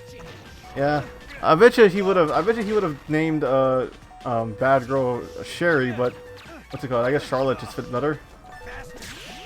Yeah, definitely. Also, to be fair though, and also to be entirely fair there too, dude, is that I totally believe he had done that as a jab, or no, just just have a little fun at him. Compared to what he did for, I forgot what stage it was. That's literally, you know, that's straight up fucking, you know, his whole thing of shit. Shadows of the Dam. There it was. Trying to remember all his damn all the names of his games off the top of my head there. Man has a lot of games. Yep.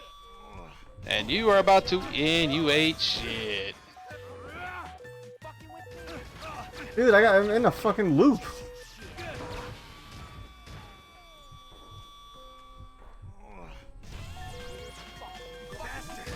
Don't even let me charge my sword. This is just awful.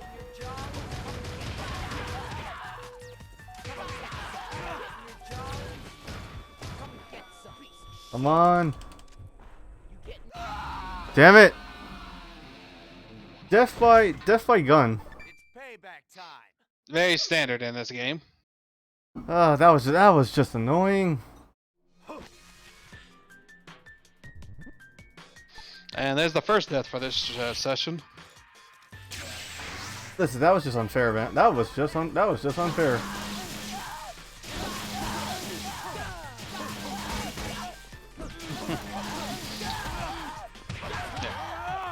I was talking about using Bloodberry entirely. I'm gonna have to switch up to the Rose Nasty just to make up for the speed.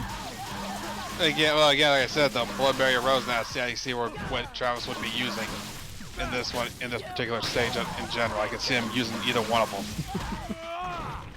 I am going to be using Peon and during phase 2 because I want to get through that annoying section as fast as possible. I don't blame you, because again, I know how phase 2 is for the boss here. It is a piece of shit boss, and I don't blame you for wanting to speed through that as soon as possible to mitigate the horse shit.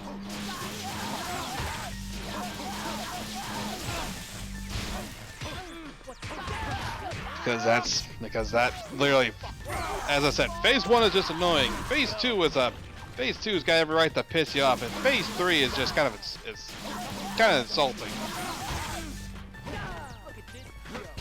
Like there's literally no middle ground for this fight.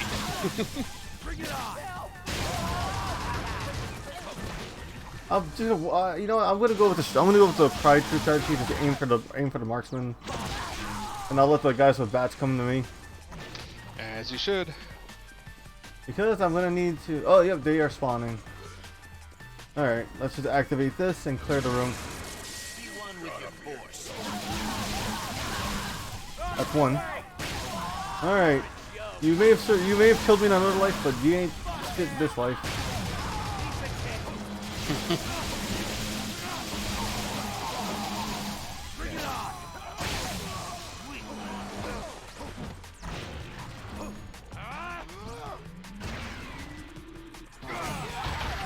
Pardon me. God. You're good, you're good. It's late. It's very late tonight. I don't blame you. It's partly that, and also just a bunch of other. Partly late, a bunch of other stuff. Not really a whole lot been going on today. Shouldn't be that damn tired, considering I didn't sleep. I haven't slept that. Yeah, in fact, I slept in a bit more than usual, and so I shouldn't be that tired. It hasn't even been 12 hours since I woke up. Dude, I'm not looking forward to tomorrow, man. It's gonna be the Puerto Rican Day Parade. Oh boy. Listen, I have pride in my race, right? Jesus Christ, man! People have to work in the morning. Can you stop the honking? Stop the honking at like 4 in the morning. Yeah. I'm being generous by saying 4 in the morning. True.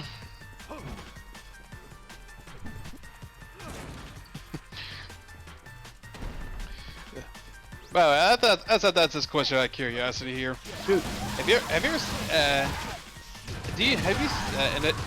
in any of the other Discords yet? Have you seen someone post something that just makes you almost go like, either like disturbed or go what the fuck, and then when you say like I recognize who did that one. Like I recognize who made that. Have you ever done that before? No. I'm usually the weird one. I did leave one Discord because they've been overly posting Sonari ones. I was in that situation essentially yesterday. Yeah. Because some guys in another Discord are they're Warhammer fans, and not just 40k, but fantasy Warhammer and stuff. Yeah. And someone posted it was a drawing or kind of a 3-section comic thing right there that someone made. That I said I recognize the artist. They post this in there, and essentially two of the guys I know in there were like they're trying to wrap their head around that and just weirded out by it. And I'm like, I think I recognize that art, and I think I've also seen this one posted too. Like I saw it posted some time ago, but I am familiar with this artist, and I do believe I'm familiar with this particular picture they have posted. Something you've liked and or retweeted. No, dude, not that. No, dude, it's something more on a. It's more on a dark web. Kind of one of the best ways to be PG about the dark web. Yeah. No, I get you. Now I get you. Dark web is something I don't like talking about on the internet because that's how you get on it. Well, not that. It's more so try to keep it PG for the stream here to a degree. Yeah. Because you like how people describe another particular site that's called Orange YouTube. I've never heard of that, and I'm scared to ask. It's the hub. Oh, really? Okay, I heard of the hub. I've never heard of Orange YouTube. I thought you were talking about something that involves a Tor browser. No. It's called the no. I've heard people call it Orange YouTube. I'm like, yeah, I can kind of see it from the logo. I can see it. Oh, true. Scott the Waz did post videos on that site. Yeah. So like I'm saying, like I said, I've heard people mention that. I'm trying to describe a way to describe. I'm not gonna say the exact site, but in those particular regions of the internet, I've actually seen that picture that was posted.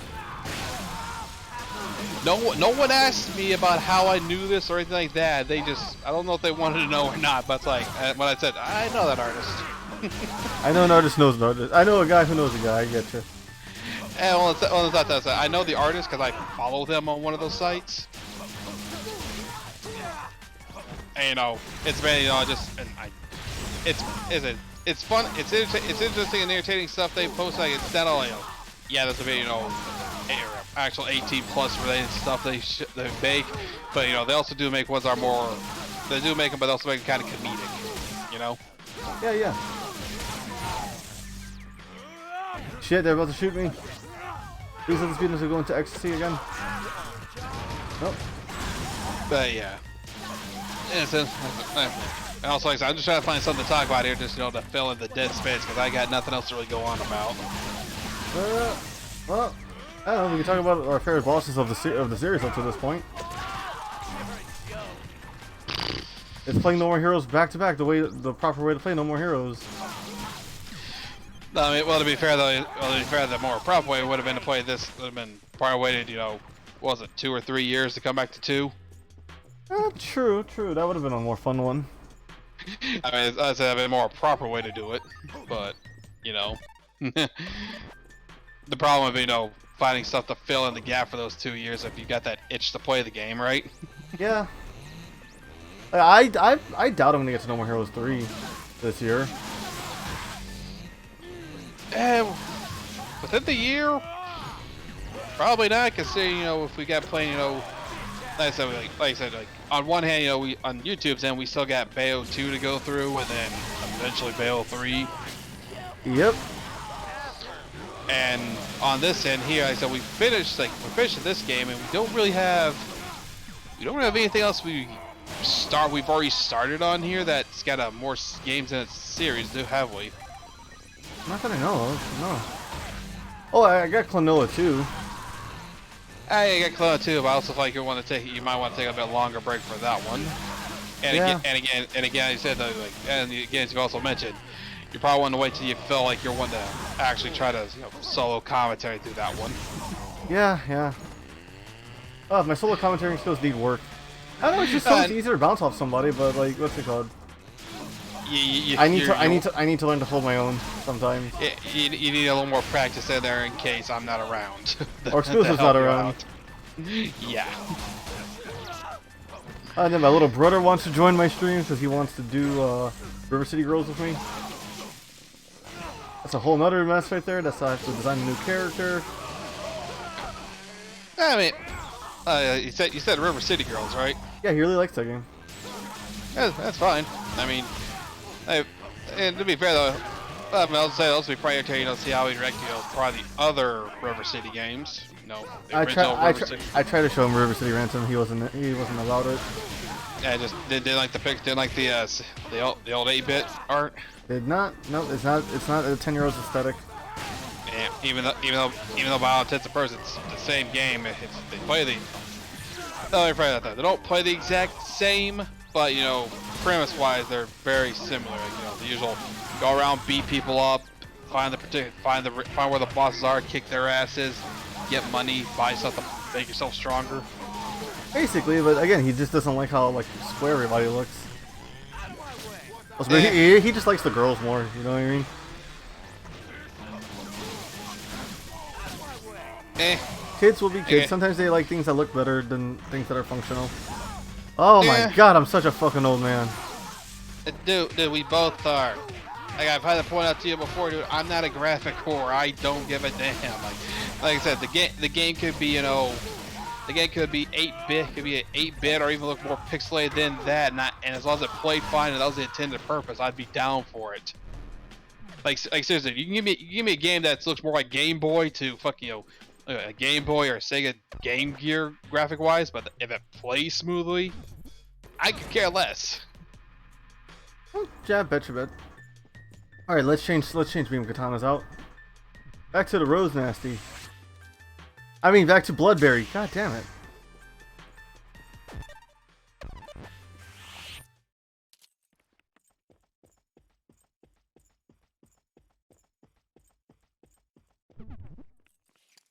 That is a spacious freaking toilet. Yep. Also, Travis is a rude pooper. He never flushes. I mean, as far as we know, if he doesn't. Oh yeah, no, it flushes automatically. I forgot about that. Yeah. And also, also to be fair, dude, for all we know, he isn't. No, for all we know, he probably isn't even taking a shit. For all we know. Oh, he's just doing he's just playing Angry Birds or something. I mean, dude. To be fair, like, if you had the for all the running around and killing he's been doing, if you had the choice to stop, sit down, take a break, wouldn't you just do that even if you didn't have to take a shit? Oh, true. Sometimes sitting down in the toilet. Cutscene. Oh, never mind. That was anticlimactic. Okay. Checking the map, making sure I didn't miss any treasure boxes. All right. Now we play the final cutscene. And yes, also saving up your ecstasy gauge is a really good strat. I don't care if it counts as it's kind of scummy. There you are. Travis, took you long enough. Ah, Yuri Lorenthal. How will we make it? God, he sounds so young in this game. Or grunge? What's his fighting style? How's his broke-ass face gonna look when he dies? So much hostility. Why? Why'd you kill him? Ironic question coming from an assassin. Did you honestly think you could take so many lives and never suffer retribution? Have you never even seen a kung fu movie, spy flick, or western? Shakespeare, for God's sake! If you wanted revenge, you should have come for me. Not only did you murder my father, but my two brothers as well. That is why I took your best friend's life. Makes sense, Travis? Oh yeah, he also happened to be one of the Helter Skelter brothers. Go to hell. That's so weird. Ever compare Bishop with your shithead family? So naive. Wait, is he one of the freaking Helter Skelters? No. Oh. See for yourself. Dude, don't you remember some of the assassination gigs in the first game? Oh yeah, the Pizza Bat CEOs. Yeah.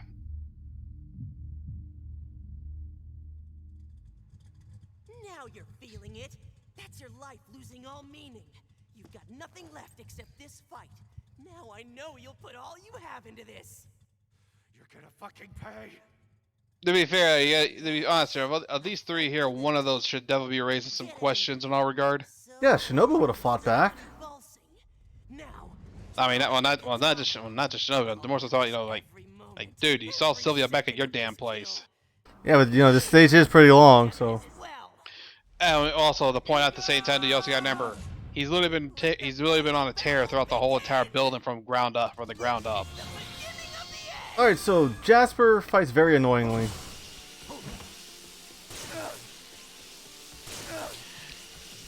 Yep.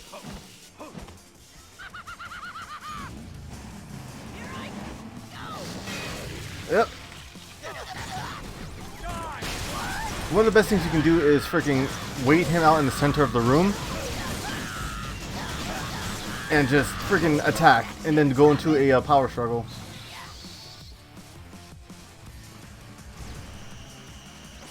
Yep. And of course, even though Cyber lost the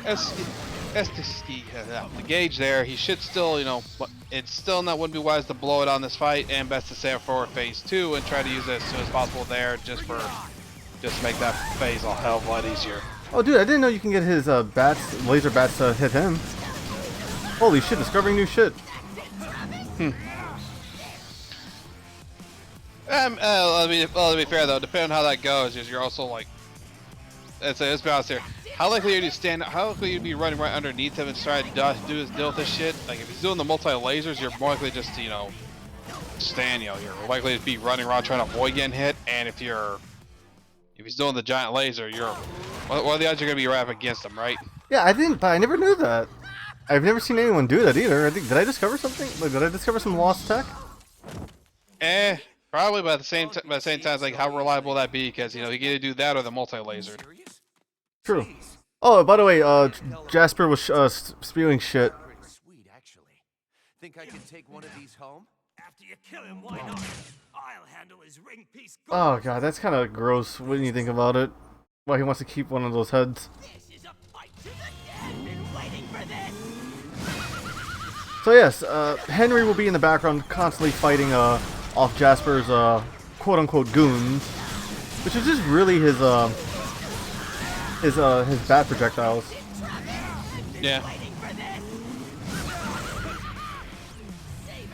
It's also to tell you here, Travis. Even open admit that he's a gullible idiot for falling for the rough heads. What's it called? Hey, they were pretty realistic. Yeah. All right, and Jasper is down for the count.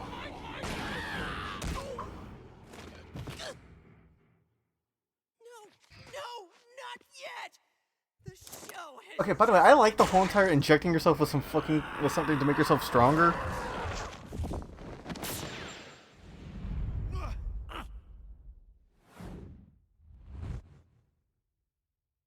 You gotta be shitting me. This is a fight to the death! You want to stay away from the windows because he can knock you out of them. Yeah, I was about to say, yeah. That is the annoying part of this fight. If you are anywhere near the windows, he can do a certain attack or two that can actually knock you. Any attacks that send you flying backwards can send you through the window. And he can throw you out of the window too, just grab. Yeah. Again, it's why Phase 2 is irritating. It's like I said, Phase 1 is just, you know, mildly annoying at the start. Phase 2, it's actually bullshit and irritating because you literally half of the stage here have, you know, a half of it at least is an actual death sentence. Yep. So what you want to do is hug the TV. Shit. Yeah, hug the monitors. Yes. Yeah. Also, there's also clips from No More Heroes 1. Kind of weird. Yeah. Or like screenshots, I guess. Like. Yeah. But yeah, I mean, like you really want to have the monitors there to your back at all. You really want to have those to your back or close enough to you, so that way you don't have to worry about, you know, getting thrown out the damn window. Yep, and you know, P.O.N. strategy. Yeah, about to say, when it comes to Phase 2, again, I do not blame anyone. Like, if you're not one to cheese out the whole thing, again, for this one, I don't blame you, because, again, Phase 2 is bullshit. Look at this shit he's pulling on me.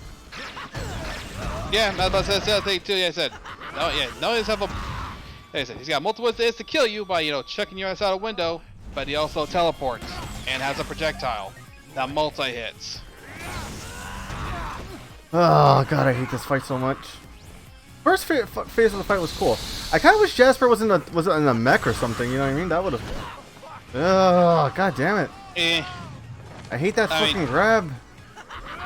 Yeah, like I said, this boss is just.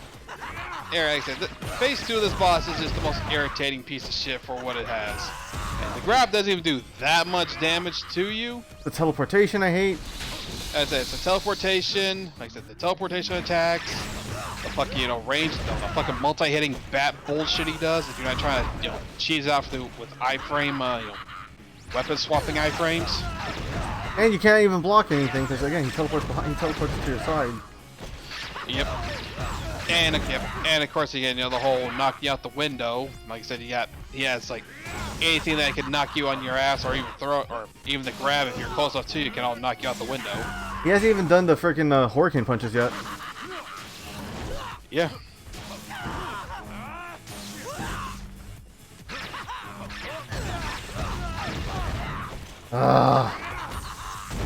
There it is. I just jinxed. I just talked about him. There they are. As I was about to say, probably saw you're a little too damn close to the window, guy.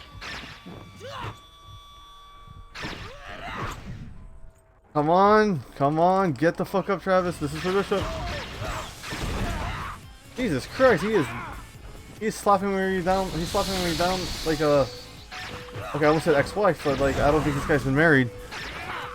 It's a bratty ass kid, dude.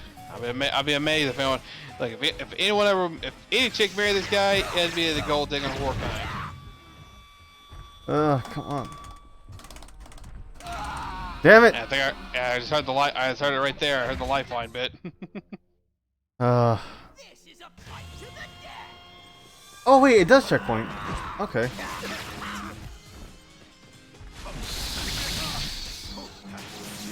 We are already an hour 47 in still. Still, that's still pretty good time though. Yeah. I was about to say, you're a little too damn close to that fucking window, man. I know, as long as I don't have to worry about the windows till at least like halfway through his health. You know what I mean? Of course, you say that now, and he's gonna fucking chuck your ass out there like a piece of shit.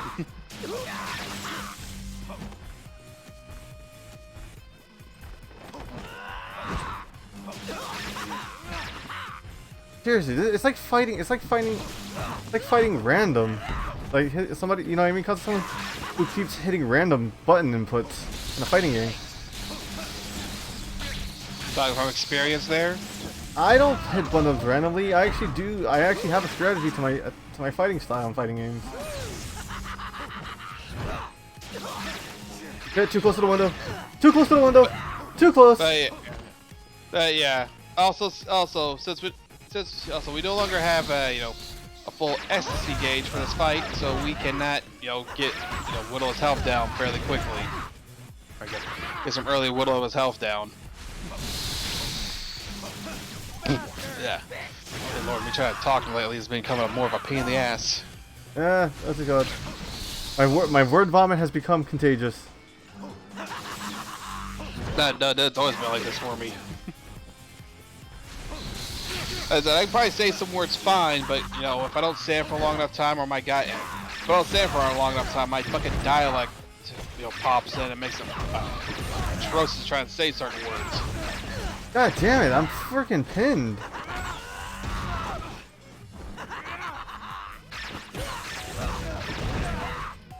This is a nightmare.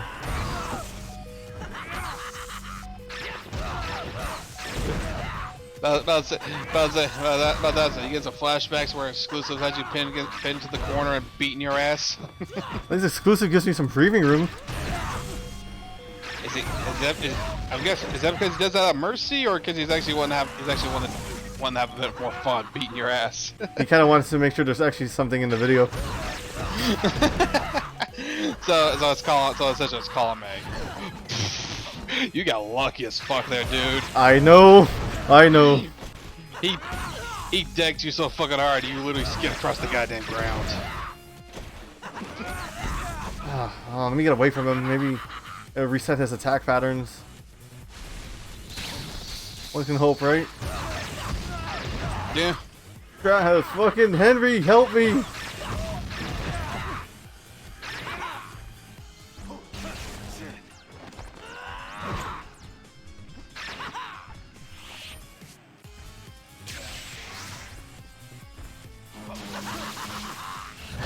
Damn it!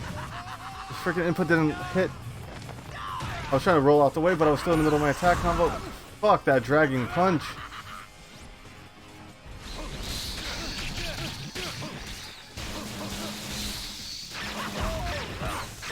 Oh my god, how did I not go out the window?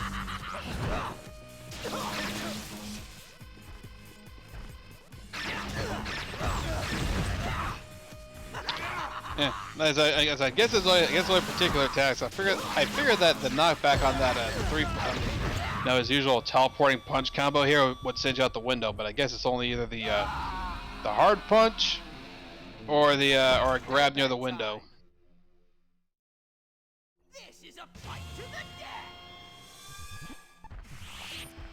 death. I'm gonna start it off with Rose Nasty this time. Yeah. I mean, again, to be fair though, if you're really wanting to cheese this fight, you can also try and abuse the iframes here for weapon swapping on them. I'm just not good at the timing on that. Oh wait, he was blocking. I remember you can knock him, get him into a daze if he blocks.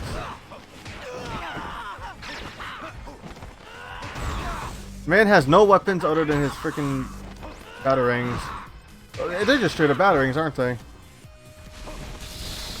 His name is Pizza Bat Jr. Or Bat Jr., so You know, if Batman was public domain, he would still be looking like Batman.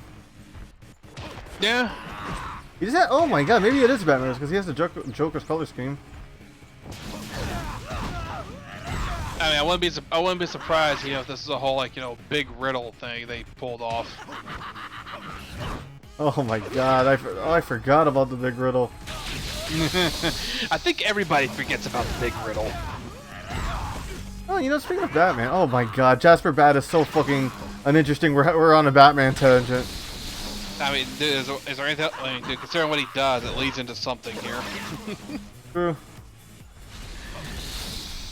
Again, like I said, I bluely feel Joey tried to forget about Big Riddle. I mean, to be fair, my only real experience with that thing is, watching SGB when they played through Batman Forever. I own that game. Still, fuck that game. God, that game was kind of cursed. Yeah, it's cursed, and to be frank though, I'm essentially probably stuck playing the worst version of it too, because here's the thing. I don't know if you see these, but guys on YouTube called Console Wars channel. I think I heard of them actually. Yeah, they generally compare, between the Nintendo and Sega versions of games. Yeah, dude, what they've done there, yeah, they generally say the Sega version is just better, mainly because, that hold on / load time nonsense. And also, for what they've said though, it's tighter with how the controls are. Oh my god, he opened that up for me. So just saying though, it's like playing the Super Nintendo version in particular. It's kind of yeah. Again, though, the game is shit either way. Though, it is a cool, God, it's an awful game. God damn, this boss fight sucks. Oh no, yeah, I wanted to talk about. Have you seen The Batman? That cartoon series, The Batman. Yeah, it was really good. Hey, dude, I enjoy it. Like, here's the thing, people give the Joker and that one shit, but I'm like, guys, I actually I kind of dig it. Also, the fact though, to be fair, just about everybody in this can actually fucking fight. Dude, freaking Penguin fucking took up Taiwanese martial arts. Penguin took out those fucking Taekwondo. And also, he's voiced by Tom Kenny, and I love Tom Kenny. Yeah. I was also gonna say the other thing is, don't forget, he goes through that, this is a funny callback, or funny thing, that whole that air kick thing that they showed in a lot of kung fu flicks. Yeah. Penguin does that. So funny enough though, very much with the Jackie Chan Adventures, where Jackie asks, how does he do that? Oh my god, Jackie Chan Adventures was another good cartoon. Actually, god, we are going into a very weird tangent, but have you ever played the Jackie Chan Stuntman game? Dude, I've not played any of the Jackie Chan games. That's not based on Jackie Chan Adventures. That's just also Jet Li did one of those types of games on the PS2. Like I said, dude, I've not played any of those kind of games. Oh, by the way, I think. Oh, there's the Hurricane Punch. Yep. Stay down. You're better off staying down. God fucking damn it.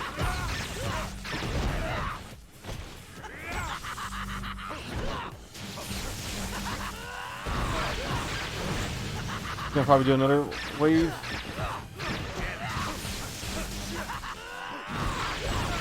Oh my god, that's where he can knock you out of the stage.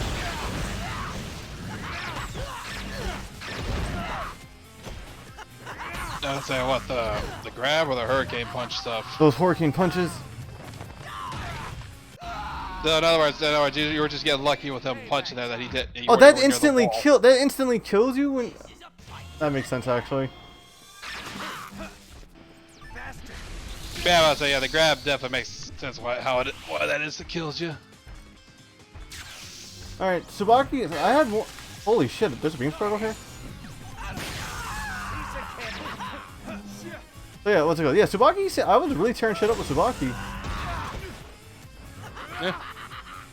Hey, no, I want to say, yeah, the Batman was a really good iteration of it. Unfortunately, my only complaint is they brought Harley Quinn into that way too late and then never did anything with her. Actually, more the problem was the main problem that show became was executive meddling as usual. Oh, true. I did like how they introduced Barbara and. Yeah, it's nice, but again, the problem was though by the time she came in was when the executive meddling started to come in. Yeah, it became the Batman featuring the Justice League after a while. Well, I was mainly saying though, I also say you gotta remember, you never happened to the original Batman animated series? What happened to that one? Oh yeah, didn't that just combine with Justice League? No, not that. No, I'm talking about the actual show itself, where it started out one way, but then the whole style changed. With that fucking disturbing design of Scarecrow. That's an amazing design of him, by the way. Yeah, but and to be fair, that style changed. In fact, some characters benefited, others didn't.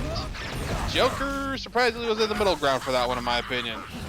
Oh, yeah, true. Wait, with the black eye, with those deep black eyes.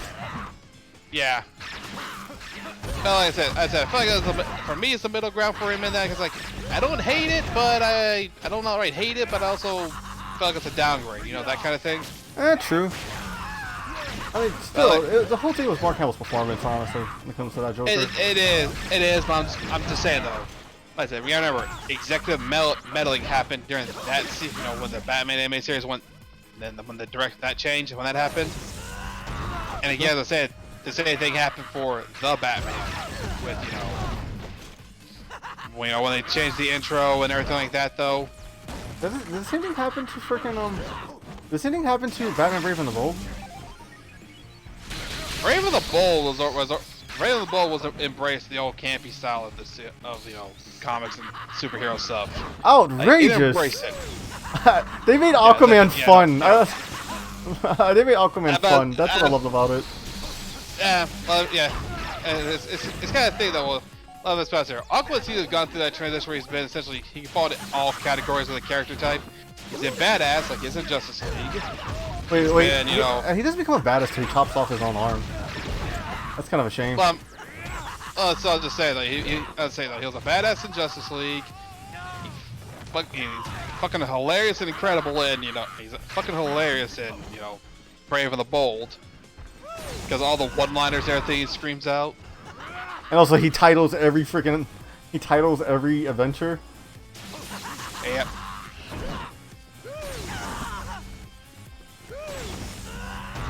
And then of course there's so they did that, and then of course now there's the traditional, the old Aquaman from the Super Friends. Yep.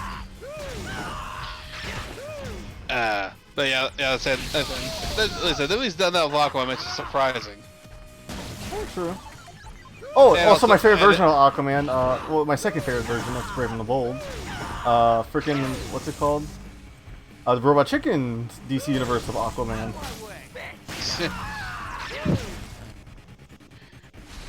I was also gonna say that I did enjoy the Brave and the Bold because I knew what I was getting into for the style, because they tell you the style you're getting into with the show already, so there's so you know what you get into. Also the fact that it's through that I found out about Guy Gardner. Guy Gardner. Oh, the origins of Plastic Man. Also, I learned about some really cool DC heroes too, like Red Tornado. Yeah, that'll be fair. Red Tornado wasn't Justice League Unlimited. But I never knew he was a robot though. Fair enough. Kinda. Or maybe there's an episode I just missed out on. Yeah, it might be something related to that. It's been years since I watched the old Justice League, the old Justice League stuff. Dude, I am surprised I didn't get knocked out a window there. Also, to be fair though, too, if you try to go back and watch some of the older Justice League stuff nowadays, that's also a bit of a commitment, because you're spending about an hour, or I think it's about an hour. Yeah, you spend about an hour or two just watching essentially a whole episode of Justice League, since they're usually two-parters. Oh my God, yes, you're right about that. Yeah, he just knocked the fucking spit out of me. Ah, oh, come on! I was mashing A and V for dear life there. What happened? Yeah, and then of course there's that whole and also they found, and also Unlimited was enjoyable, and the fact they actually did what they could to wrap off Batman Beyond. Oh, dude, yes. What's it called? Yeah, the freaking Royal Flush game. Yeah, I mean, like I said, I wish Beyond could have gotten more time, though.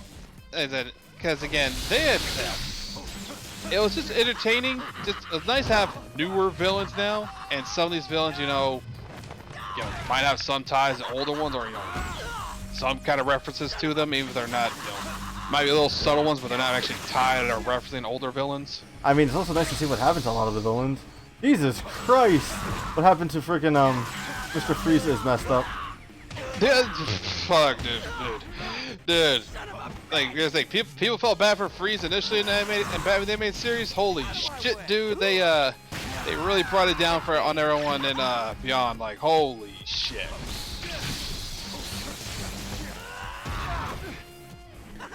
I need to get lucky and just get an ecstasy gauge off.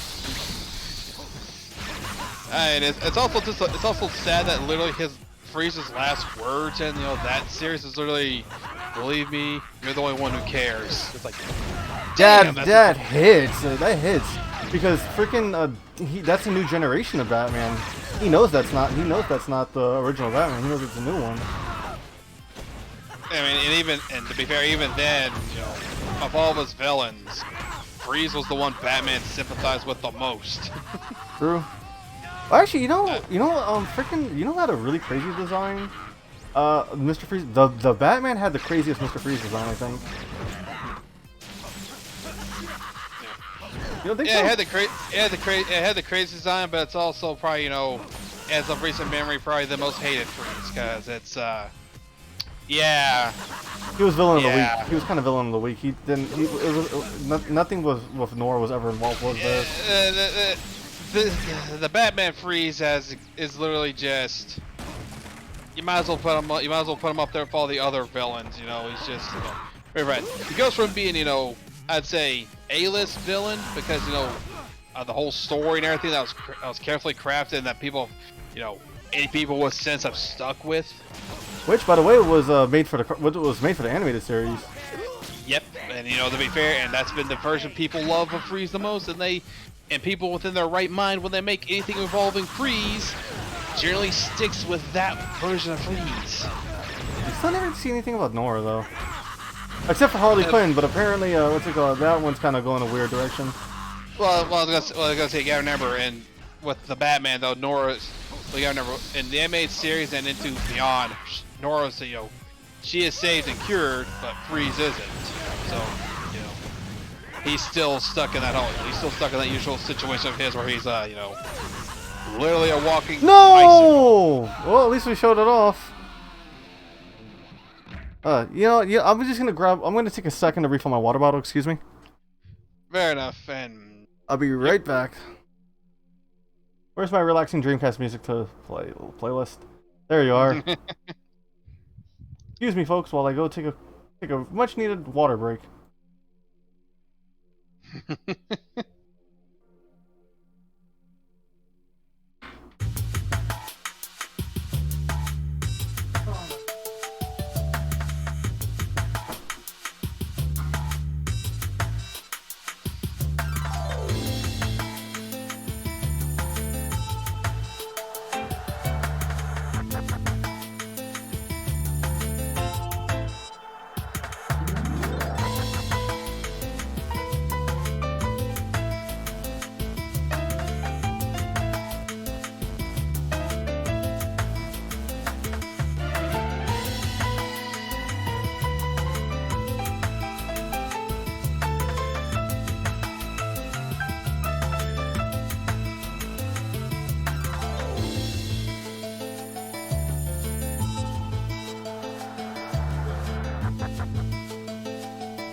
Okay, I'm back. Holy Back, shit! I didn't mute myself. Oh. I've had worse. I had worse moments. This is a fight to the death. At least I'm not pulling a DSP. Oh my god, am I that done with this fight that I'm actually just bringing up idiots now? Have you been watching Gondola with it when he usually does his deep dive shit on that stuff again? Oh god, not recently, but I'm pretty sure I'm due for some. Oh lordy. What was I gonna say? Also, oh, we disconnected. We disconnected on OBS then. So let's see. What is up? Did I hit it? I have 0 kilobytes. What the hell?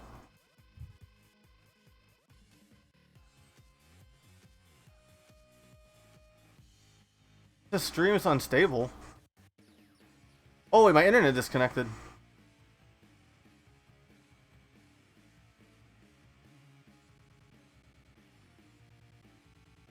Hello? Yeah. Yo, my internet disconnected. I saw that. Alright, did we reconnect successfully? Okay. The stream is down. Hold on, just making sure because it says I'm still Now we're streaming. back. Okay, that's weird.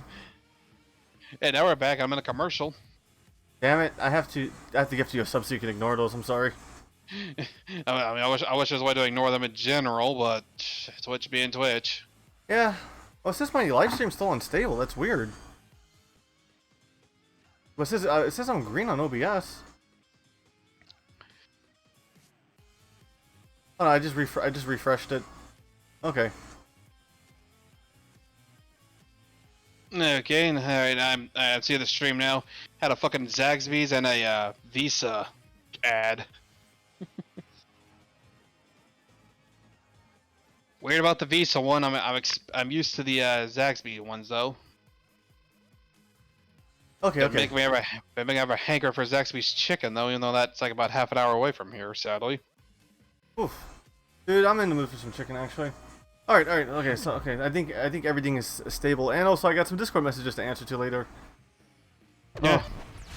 Well, I mean, dude, for me, like, I'd like to have chicken, but my general problem has been the only time I've been able to eat chicken as of late has either been I either get chicken nuggets from like when we go out and eat somewhere, chicken sandwich.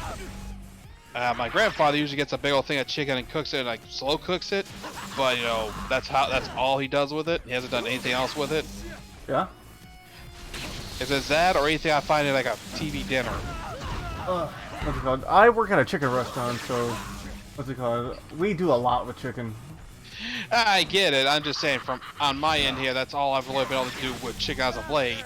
And my general problem is when it comes to restaurants in my area, my options are either I go chicken nuggets at McDonald's because they're for some fucking reason their chicken sandwich gets spicy even though I get original, I get plain. That pepper's got too much but too much pepper on that damn thing. It gives a bit too much of a kick, from my opinion. And I either go to Hardee's to get their chicken sandwich because I actually enjoy that, or I have to go to fucking KFC. Ah, I hate KFC. Okay, I don't hate KFC. I don't like them compared to Popeyes. There isn't a Popeyes near me. What the fuck? He knocked out of this window too. I was like, there's the same window he knocked you out of, and hey, I was right. He can knock you out. 3-punch combo. I thought it was just I thought it was the tornado. Yep, guess not. I guess I was right then. Lee can literally knock you out with literally anything. The only thing I've seen him knock. So it's the hurricane punches. So that probably means he can also knock you out with a really hard punch, and even and we haven't yet to see the grab if he even has one. I thought he has a seismic throw where he grabs you by your legs. But it's like a one in well, you know, like a 1 in something chance. Jesus Christ, that's a lot of dragging that punch.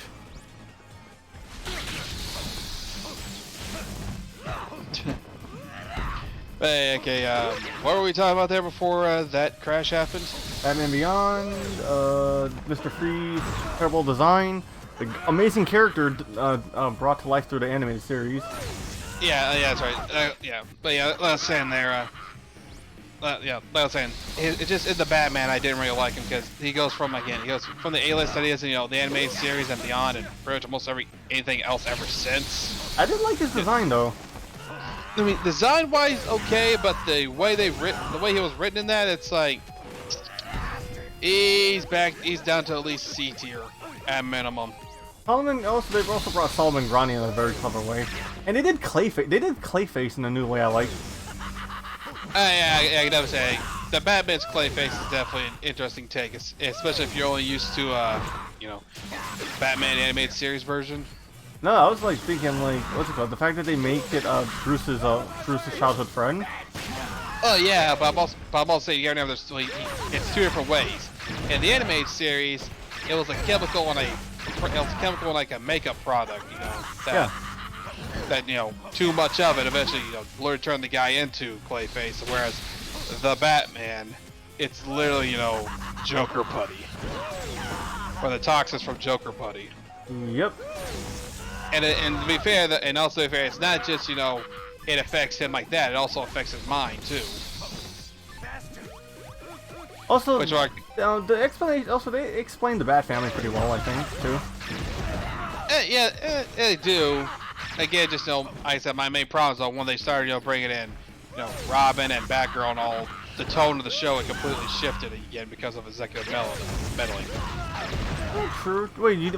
So them adding Dick Grayson and No. I said the tone of the show. Oh. Like you have to listen, dude. What I'm saying, the tone of the show was changed around that time due to executive meddling, because you know how executives are. They don't think kids can handle mature or potential mature subjects. True.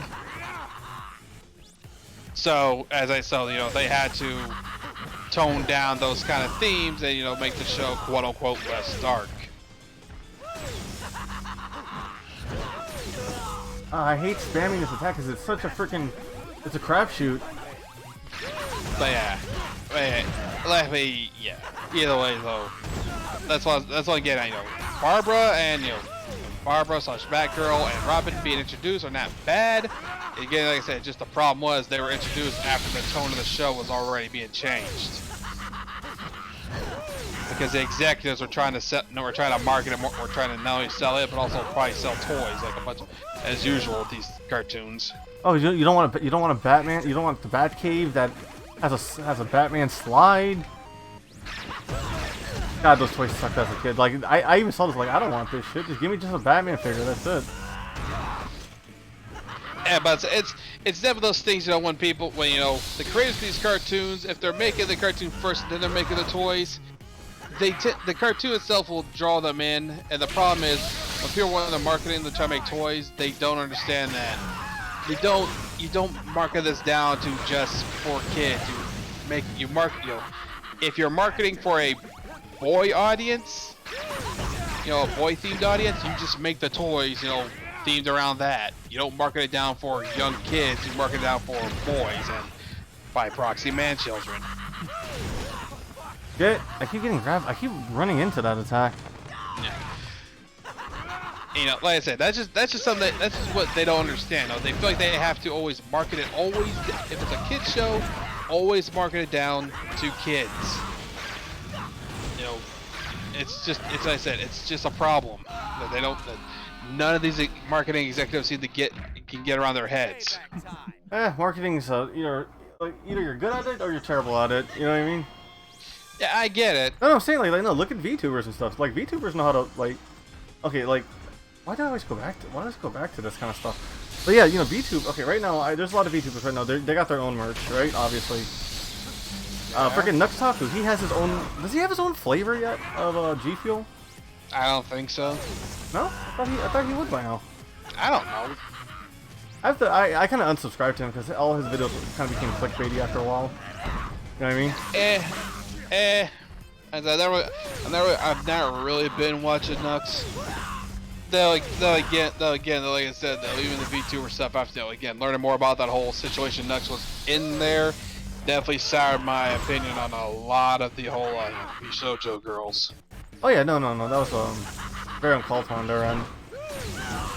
I said that. I said just that the whole situation definitely soured my opinion on all of them. And surprised for Zen, because as Big Bill mentioned, Zen actually apologized on stream. Everyone else either said they did, or everyone said everyone else said they either did or whatnot. And it's like, I'm like, that doesn't do nothing. Oh no! I freaking jumped right into the fucking. This is a bad run. As I was gonna say, you can say you did something without actually doing it. Yeah, true.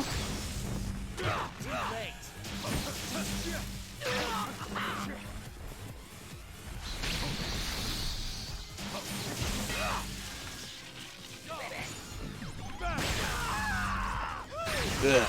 God damn it! You know what? You know what I haven't had in months? I haven't had pizza. Ever since I've been dieting,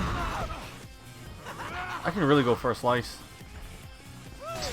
All I got is pizza bagels, though. I haven't ate those in a long time. Oh, you know the song? Dude, I haven't heard that song in years. I heard it recently because I was watching Superstore. Dude, I haven't. I don't remember. I vaguely remember there being one. I just know I just haven't ate pizza bagels in a long time. Is all I'm saying. You know what? The best pizza bagels I ever had were in school. School, in my opinion, dude, if it's school related, it's debatable if it's gonna be good or not. You never had a taco salad? Probably not the sense you're thinking of for school wise. Hey, dude, I went to public school as well. Again, the problem was though my school was kind of, even though the school that was I knew were high school, it was still kind of shit. Well, you know, in terms of the food. Oh, due to me being schizophrenic, I did happen to be, you know, the special ed class tend to, you know, be a little bit. What's the word? Had a little bit more benefit for people. Yeah, I was in the general populace classes, and I generally got. And the only thing that was unique that I got sent into was ISS because I called the vice principal a bitch under my breath. Which, to be frank, considering I was from what I got from how the school turned out, from how I saw my younger brother going there, I wasn't wrong. What was I gonna say? Shit. By the way, the special needs thing too wasn't because of my schizophrenia. Also, it was because of schizophrenia, but it was what's it called? I didn't write basically I didn't write the first off. You know what I mean? Like I needed to go to like a therapy. I didn't need to go to a group therapy thing that just happened to be under special needs. Schools really don't treat people who are, you know, they treat all mental illnesses the same, which is kind of stupid. I mean, to be fair, dude, even some medical places still do. Yeah. It's that problem that if they're not prepared to deal with it, they try and treat it like the closest thing they can think of that is like it. Yep. And if it's a problem, it goes away. They hide it away. Yep. But so I'll probably get off this topic soon because then we'll start delving into a lot of real life nonsense, which we want to avoid on stream. Especially on Twitch. Yeah, especially on Twitch, considering essentially Twitch is just about it. Twitch is as bad as Twitter with the whole sensitivity crowd and their them being a bunch of pansies. Yes. Oh my God! Come on! Can I get a third one? Yeah. Can I get a third one? And again, that's me being nice about it instead of me actually wanting to say how I really feel about those kind of people. Oh my God, this is such an annoying fight. We are running out of tangents, aren't we? I mean, to be fair, we were running out of tangents, back during right after Alice. Well, to be fair, I got through. It's crazy. I got through the first two freaking bosses. The first two bosses of this thing, no problem. Hey, it makes sense that the final boss takes up all my time. Hey, yeah, but I'm also saying, it was up until that boss, like I said, the first boss, everything was taken up, again, everything up to that took about a little over an hour, like an hour 7 minutes. They go from the whole bike section for rank 3 all the way to the end of the Alice fight of rank 2. Now, but this whole thing since then has been taking, the time reset. Don't worry, I have the recording, so it's still going to be one long video when that goes up to YouTube. Yeah, no, I'm just saying, trying to keep track. I think we're going over about a good hour already just doing this whole final rank. And that's also taking account. That's taking account all the cutscenes that were with it too. Oh yeah.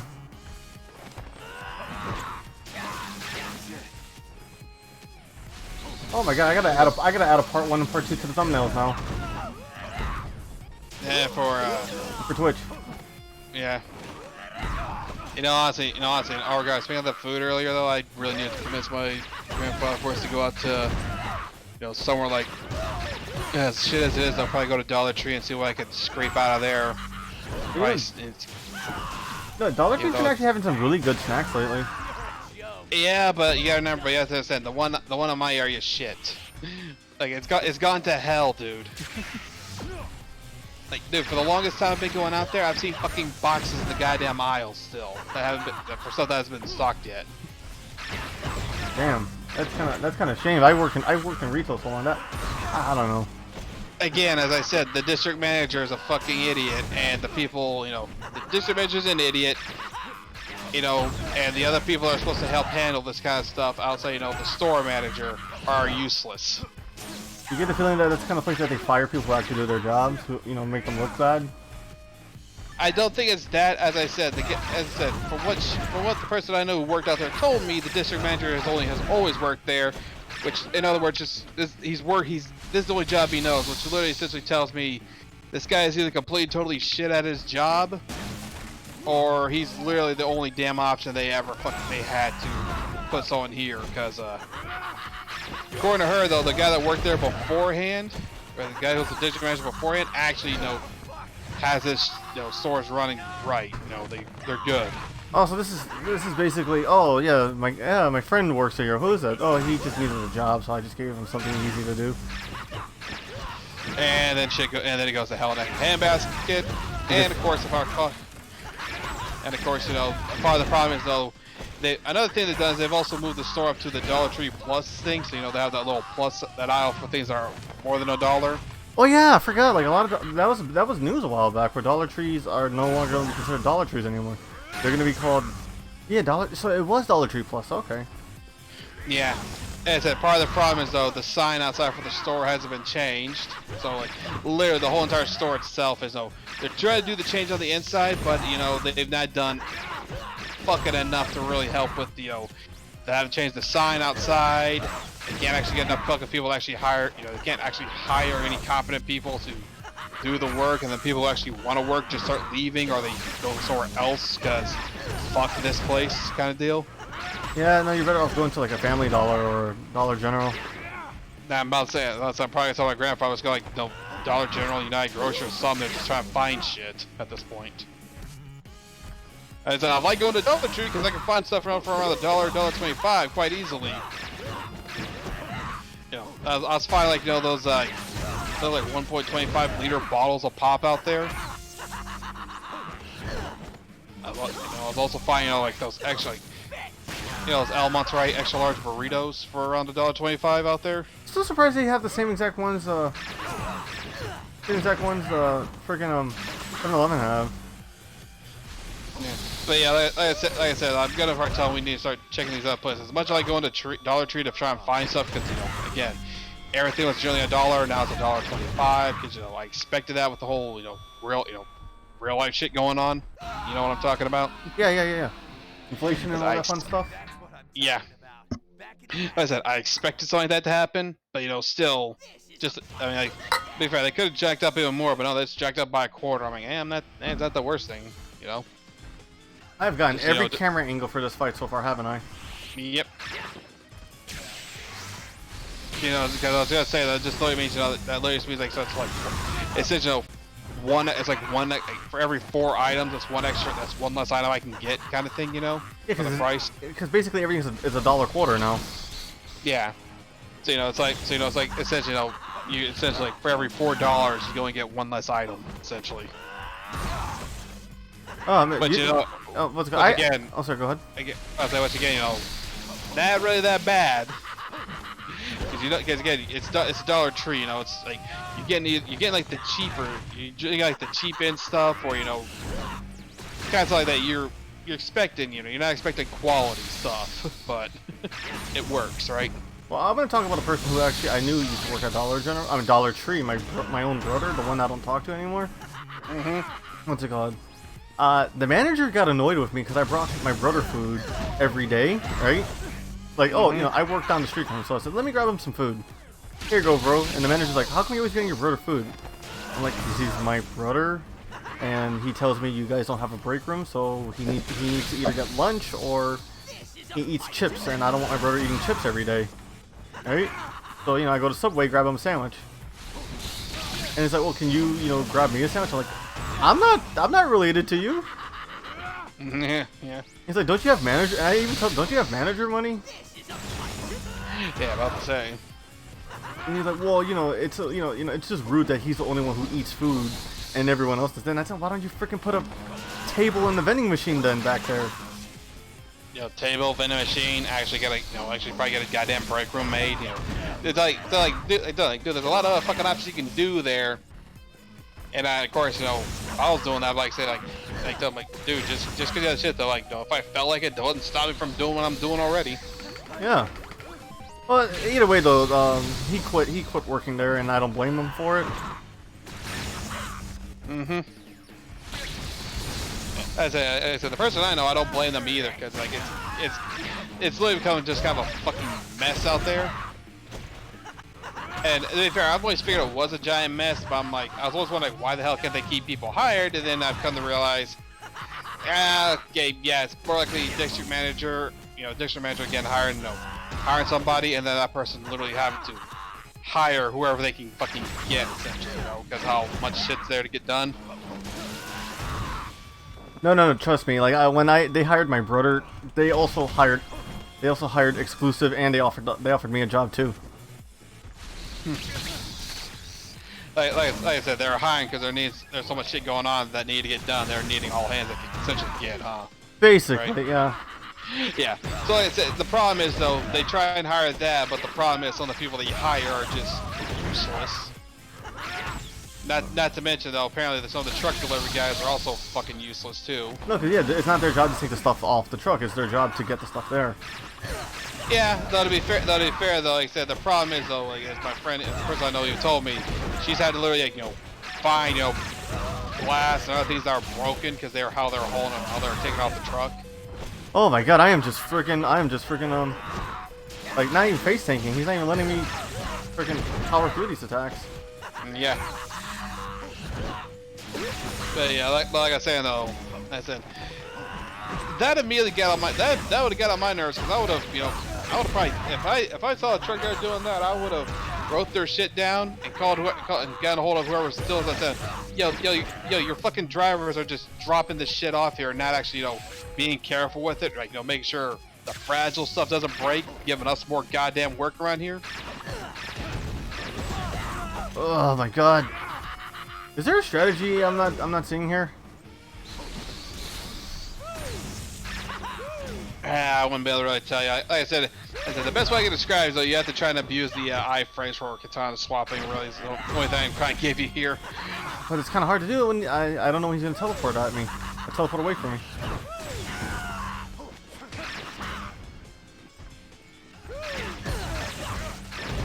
I mean, to be fair, dude, it doesn't really matter what katana you swap to. You get iframes swapping to either one of them. Yeah. Don't die. Ah, damn it, he died. God damn. And again, you know, even though you don't have a preference, all 4 beam katanas in this game are viable options when you have them. Yeah, true.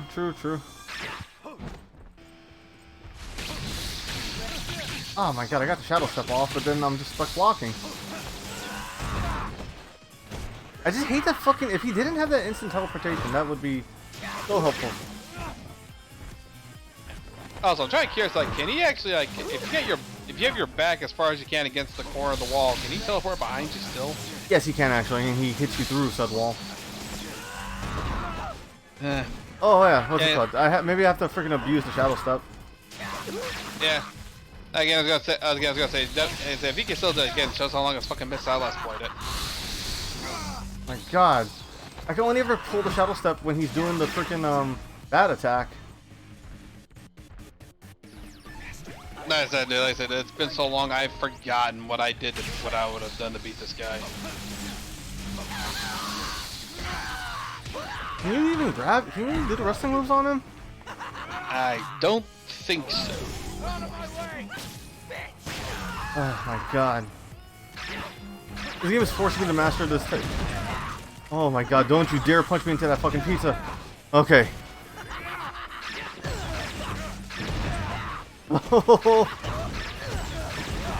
I hate this shit so much.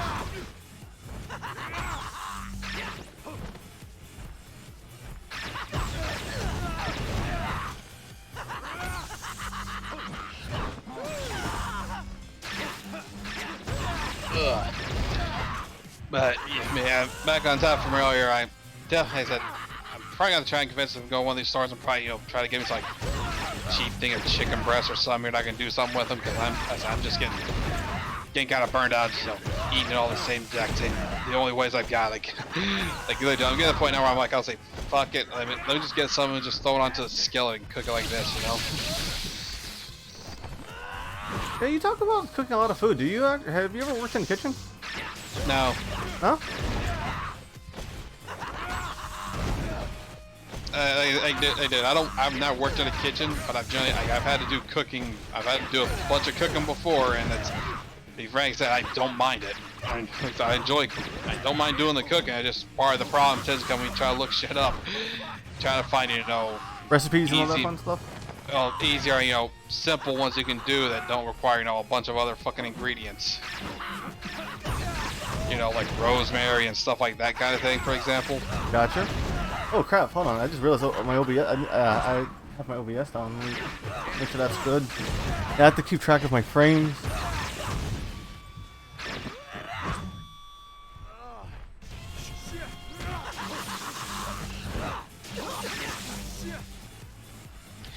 I got a shadow step off that. Yeah, like I was saying though, it's just for me in particular. I just wanted. I'm also the other problem I also got here is that my grandfather can also probably mention before. He can eat the same shit over and over again. I can't. I can't do that. I've experienced that multiple times before in the past, and I hated it, and I hated it every time I experienced it. Let's just here, dude. How would you feel if you were literally burned out on potatoes so much because you had to eat them so much for whatever reason, and now just the mere thought of it makes you sick to your stomach? No, that's kind of like me with alcabulla, which is it's like a Puerto Rican fried meat pie kind of thing. If I can explain it. And it sounds nice. I'll just using potatoes as an example, Yeah, no, I'm saying I've had that so much that I don't like them anymore. Well, I don't mind eating potatoes anymore. I'm back to liking them. But the problem was, at one point I had to eat them so damn much that the mere thought of eating any kind of them made me sick to my stomach, kind of thing, Yeah. Ah, god damn it! I freaking went into his arms. You're gonna see that soon.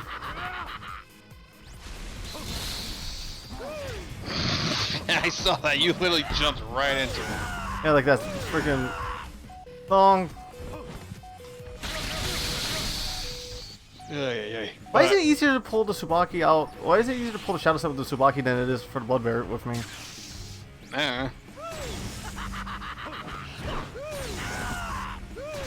I could possibly edit that into something really funny though. Maybe. And that song, Wonderful Time. Yeah, but yeah, like I was saying though, for me in particular, I'm just needing to probably think of some other shit to do here. As I'm gonna try and convince them to go out and get some stuff like that. And be fair to, I've been having a hanker for pizza rolls too, and I'm wanting to try and see if we can find something like a big old bag of those. Tostino's? Dude, I don't care what brand. I'm just in the mood for pizza rolls.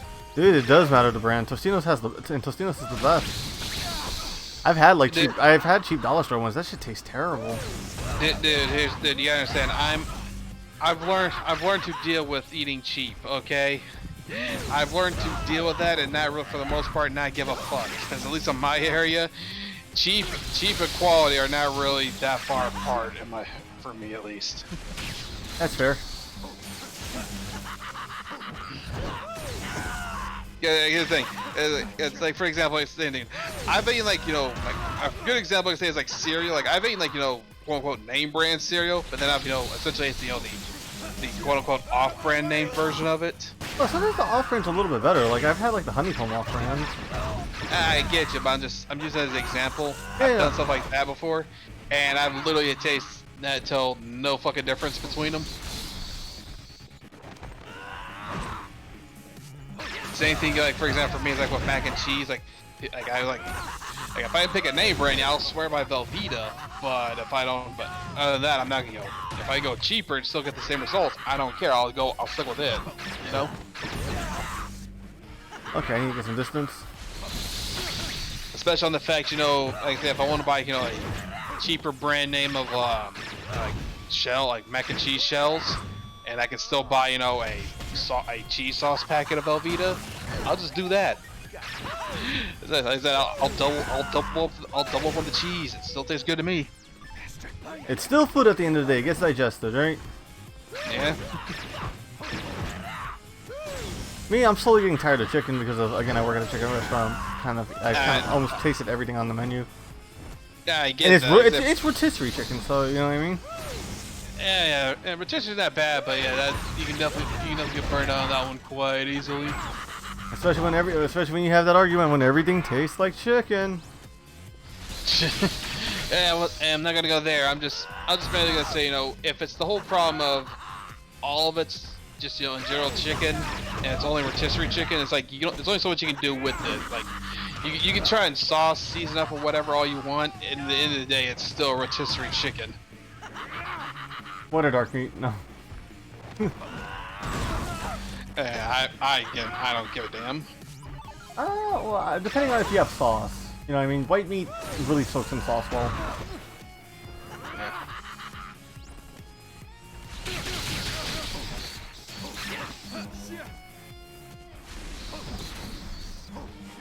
Oh, he faked me out with that one. And he knocked me out the fucking window. Oh, boy, this is a good thing I changed the angry face. That it is. This is a fight to the death. But again, yeah. And I'm really getting tired of, you know, eating, you know, essentially like hand-breaded fried chicken and essentially, you know, slow-cooked chicken and best way to describe it, though, it's slow-cooked in like a cream of mushroom soup kind of stuff. That's pretty good, actually. Yeah, it is, but like I said, it's just the problem. I'm just getting tired of it, you know. Yeah, too much of a good thing it can be bad. Well, it's not too much of it, just the problem is, again, the problem is my grandfather eats them but the same goddamn thing.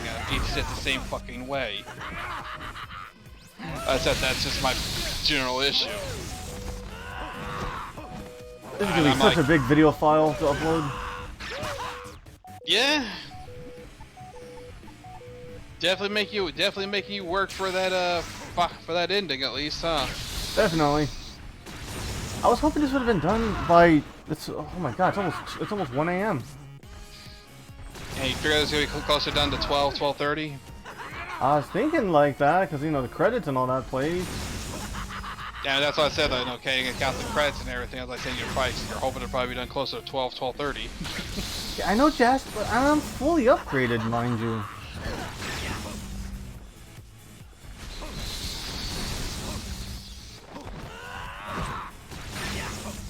I mean, as I also mentioned before, this boss is just annoying. Yeah, I'm not the first one to be stuck on Jasper. I doubt I'll be the last. Yeah, I definitely on both accounts. Like, as I said before, Phase 2 is the most irritating part. Like, Phase 1 is just annoying because the laser beam's the beginning of it. Phase 2 is legit bullshit with the amount of shit, with all the shit he has access to, and you know, the fact you got literally 2 potential zones for instant death in here. Yep. And Henry's just back there doing jack all. Yeah, and well, to be fair, this is your fight, not his. Yeah, that's true.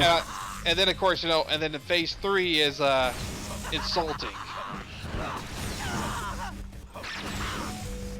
like you can't deny that, dude. Like literally, going from phase 1 to phase 2 makes sense, but then the third phase is just this is insulting kind of thing, you know. After what phase 2 was. That it is. Yeah. So there's several things you're like, this thing should have ended at phase 2 because this phase 3 one is not. Phase 3 is a cakewalk. It's a cakewalk. That's why I call it insulting. Like I said, phase 1 is fine. It's a phase 2 is just bullshit. Which, you know, to be fair, there needs to be some form of bullshit for a final boss. Because yeah, I remember in the first game, Gene literally could, you know, avoid your attacks even in Shadow Step. Yep. This boss is just bullshit because again, the teleport punches, then eventually, you know, that super punch, and then eventually, you know, the teleport punch gets that hurricane fist effect that can have a hurricane fist effect added to him. Like the only things he does that are manageable is that fucking grab attack. And the only thing I can do is just spam the freaking the special ability Gene taught me. The jump slash. Yeah, the jump slash. And like I'm using the Neuro's Nasty because I get more damage from it. Well, I was also gonna say that it's, you know, the grab attack and that fucking, you know, his projectiles, you know, the fucking weird venom bat nonsense he shoots out of his mask there. Fuck! I jumped right into that again. Like I said, those are the only things you can really, you know, fight against here reliably. Everything else he's got is it's those 2 attacks compared to all the other shit he's got, and the fact that the area's a fucking, you know, literally two death zones that he can knock you through. It's an irritating fight that if you don't get him stuck in, you know, trying to grab rotation, you know, the grab loops or spamming the goddamn bats. This fight is irritating to deal with. It is, and it could be a meta commentary on how final bosses are supposed to be satisfying, right? If the game ended at Atlas, it would have been such a satisfying game. Yeah, I mean, again, to be fair, dude, consider how annoying this boss is. If it ended here on phase 2, it would have been fine, in my opinion. You know, think about it. It's an irritating piece of shit boss you fought and had to beat, and you're done. But what comes after definitely. Oh, you fucking kidding me! I was right at the end. I'd say the other one, this next phase definitely kills the mood, you know? Yeah, kind of. I'm trying to see it. Let me just take a quick sig. This is the type of boss fight that makes you want to take up smoking. That or drinking. Yep. If I take up drinking, then I definitely got too much of my daddy in me. Yeah, I mean, for me, it's the opposite. If I take up smoking, I'd be too much like my old man. Oh. You know, which is why I know I'm more of a drinker than a smoker. I stay away from alcohol because I'm a very weird type of drunk. I mean, all I know is for me is when I get drunk, I turn kind of, you know, slur, drowsy speech when I eventually black out, kind of thing. Oh, you like oh shit! My God, that's such an annoying attack. And by the way, the reason, and again, that could also be based on what I was drinking, because again, someone was playing through Catherine, full body, and every time they died, I had to take a shot, and they were playing using the remix blocks initially. Is the one that randomizes everything? And it's more, less randomized and more, instead the blocks are different, kind of deal. Oh. And I was taking shots of whiskey. Oh, you are a brave man for that. Yeah. So, I mean, to be fair though, the whiskey been sitting there for a while, and it wasn't a whole lot left, and I was occasionally taking shots of it as it was with stuff, but I figured, special occasion here, might as well do it, you know. Gotcha. Yeah. Finish the thing off though, but of course, you know, eventually the thing set in because I had to take, I take a little too many shots in a row. No, took more shots in a row than I thought I'd be taking, you know. Well, in fact, I took more of them in succession than I thought it would be. Like, I thought it would be more of a lull between when I take them. Yeah. Yeah, it took a lot more than I was expecting. That's in a quick burst. This fight is so annoying.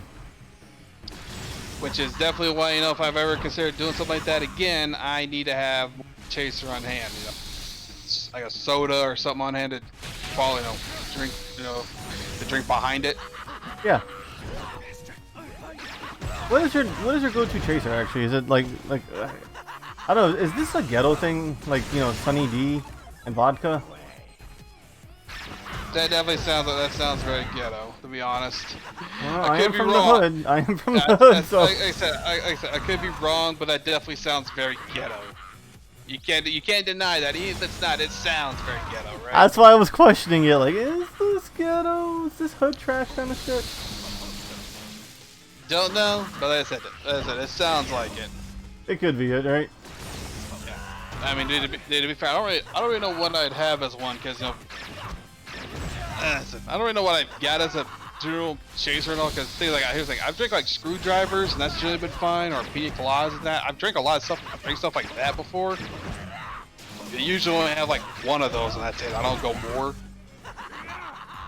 Like the only time I've ever gotten more is, you know, if I felt like I was wanting to get it, or, you know, if someone wasn't finishing theirs off, and I felt I was confident enough I could do it. God damn it! So yeah, and again, like I said, you know, and that's what I describe here. Okay, I can drink stuff that's not beer, like, you know, again, wine, rum, even vodka. So I can drink that, no problem. Vodka's just gonna burn like a bitch though, but you know. As vodka do? Yeah, like I said, I can drink that stuff, no problem. Give me a beer, and I'm probably gonna have to. I'm gonna have to force myself to drink it. See, I can't stomach beer. It just makes me sick. I don't know why. Give me the hops in it. It could be. Again, for me, I just don't like it. Because to be fair, my only exposure's been Coors Light, and I don't like it. I'm in Puerto Rico. You know what our beer of choice is? Corona. I mean, I've never drank Corona, so I wouldn't know how it tastes. It tastes like piss, dude. It tastes so. Well, I think all beer tastes like piss, honestly. I mean, I'm about to say so, and I forget what it's called. So you saying since it's the Australian beer that just has their flag on it? That's a what? Australian beer, like that's generally. Depends on because I've never heard this before. You know, it's just if it's the beer they generally drink, or just, you know. This was years ago. Like I think I heard one something with Johnny Streams or something like that. It's been years. Wait, is it Dos Equis? I don't think it's Dos Equis. No, that's saying though. I think some of the calls I mentioned, you know, that the reason that beer is generally drank, or even, you know, they even talk about whatnot, is because it has the flag on it. I could be wrong. It's been years since I heard this, so memory's gonna be fuzzy on that one. I'm gonna hug the corner because I'm down to his last 3 pits of health. Though, to be fair, though, it also definitely sounds like, you know, people in our country even just, you know, tolerate this or how it tastes, just because, you know, it's that thing that, you know, that got our flag or something on it, that, you know, like something you can be quote unquote proud of, or say it's yours kind of thing. I guess. He's down to his last health. He's gonna spam that tornado attack until he knocks me out of the window again. Okay, I got lucky there. That was just the regular punches. And yeah, speaking of food too, I'm gonna have to try and figure out what I'm gonna fucking eat when we're done here. I know I'm gonna. I already told you what I'm gonna eat. Those pizza bagels. I got nothing like that around here. My only options are TV dinner, frozen fucking pizza. Oh my god! I should have just put the controller on the desk and just started mashing A and B. This is a fight to the death. Every time I get so close to him, he just fucking spams everything he can at me. Yep. I guess that is a realistic thing to do when you think about it. But yeah, like I was saying, the only options are TV dinners, frozen fucking pizzas, which I'm getting tired of. Is it at least Banquet or Heavy Man? Hefty Man? No. My granddad's Hungry Man, been that's buying, what it's called. Yeah, my grandfather's been buying those, like, Craven brand pizzas. They're not bad. It's just the problem is since he can't eat pepperoni, he constantly buys down with the fucking Hawaiian one. Okay, I don't want to be this guy, but I'm not really a pineapple on pizza kind of guy. I like it, but I'm getting burned out on it. Guys, remember that was a freaking realistic debate for a good while on the internet? I thought it was a weird ass dumb idea, because then again, you know, when people, then people, want to shit on, when they pull in how stupid the argument was, they'd show something that's even more cursed, Oh yeah. Well, there's always that one person who tries to be the contrarian. I like pizza with mayonnaise on it. Oh god, I actually went to school with people like that.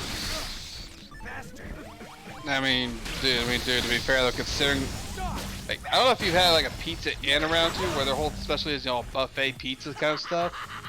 And considering the things they essentially took and made into pizzas, I'm like, I wouldn't be surprised if someone managed to make a pizza that used mayonnaise in it. What's it called? The closest thing to like unique pizza I've ever had was fire truck pizza, which they only appear during the fire truck festival, the food truck festival. Mm-hmm. And did he just double grab me? Here's what I can give you. Okay? No. What I was saying. Let me finish. What I was saying about fire truck pizza. It's served by attractive firemen, right, and women. Equal opportunity man over here. And it's some good ass pizza, but they basically have you try a sample slice first before you have a actual slice before you order, right? Mm-hmm. Which is a good way to get you to try something different. Dude, mashed potato on top of pizza is actually really good. I can see it working. But what I was gonna say, dude, the pizza that I got here, they've essentially taken things like BLT and made it into a pizza. Taking the idea of a bacon lettuce tomato and done that. They've done it with tacos. Like I said, a bunch of other stuff too. So like I said, I wouldn't be surprised if they could find a way to make a pizza that involves mayo on it. I mean, if you do it as an aioli, I get it, but like just straight mayo? Yeah, I don't get that. No, aiolis are, is made with mayonnaise. Yeah, because that's how certain dressings are made. I was gonna tell you, like they do like a buffalo chicken out there, or a spicy buffalo chicken pizza out there. They put fucking ranch as the sauce instead of pizza sauce in that, and it's been one of my favorites out there to get whenever they have it on the bar.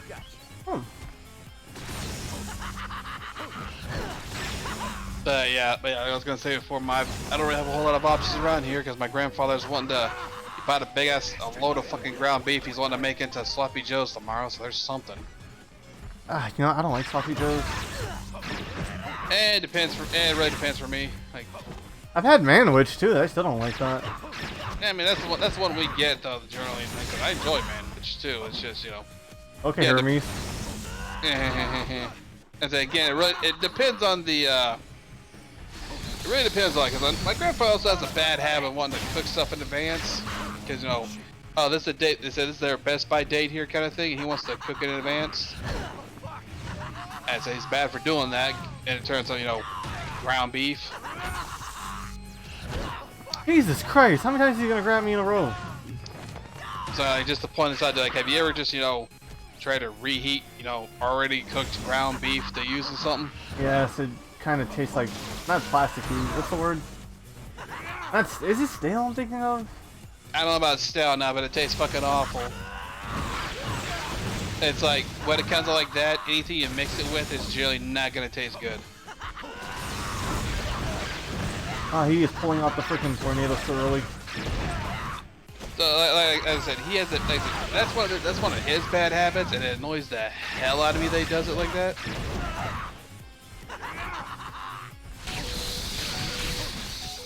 Like I say, I have no problem with having to cook a big bunch of that and then use it in something.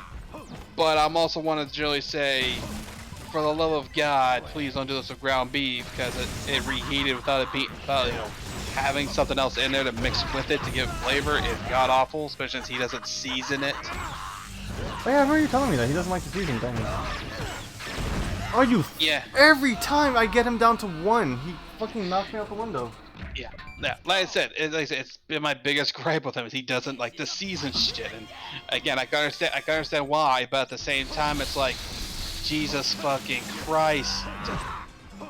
Why are you so goddamn adamant on not, you know, making, like, say, you know, just browning meat, but not seasoning it up at all?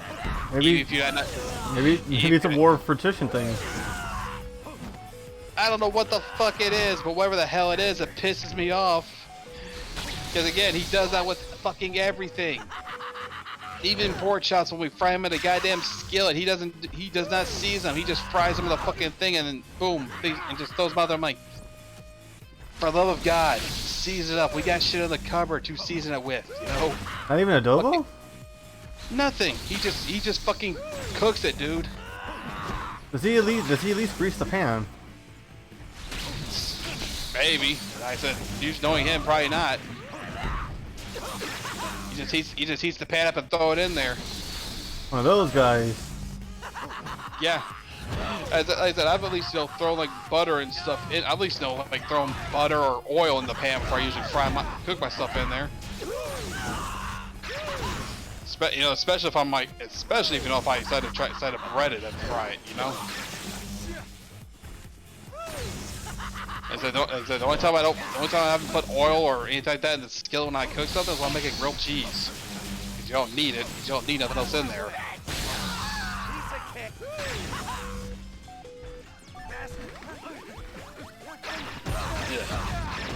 God, this fight's so annoying. That it is. I don't know how many times I said that. Yeah. I mean, we both said it a lot. I mean, dude, even point this out again. Like, I even told him, like, whenever he slow cooks that damn chicken, I've told him, for the love of God, like, just season the damn chicken up before you throw it in there to slow cook. He doesn't do it. He just throws it into the pot with, you know, cream of mushroom soup or something in there and has it cook like that. By the way, we've did it. We've hit 3 hours. Yay! Jasper, that Junior literally took up most of my time for the stream. As expected.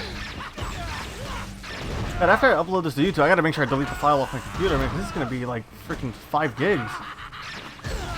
Yep. Fucking hell, man. Yep. You got to clean that whole damn thing off. I might as well upload this to Odyssey just on principle. Yeah, if you want. Yeah, leave it all up to you, dude. Yeah, no, I just wish I can, I wish I had a proper editing program. I can give it to Kevin, but what's it called? This is, like, he's gonna fucking punch, he will fly out here and punch me in the face. You sent me a 5 gig video, you asshole?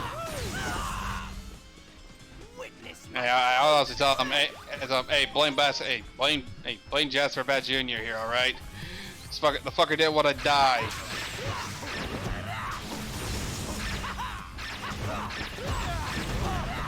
Fucking hate this. This is fighting Scorpion in the 3D space, isn't it?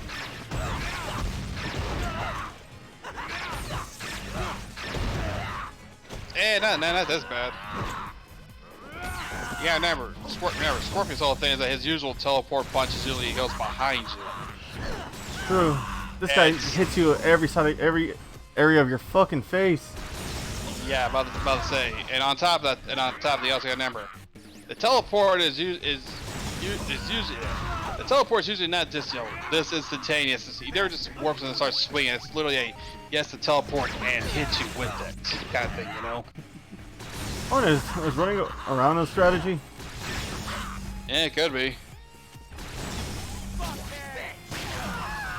My build does the first hit, then you can just dodge roll the rest. Shit, too far away. Oh.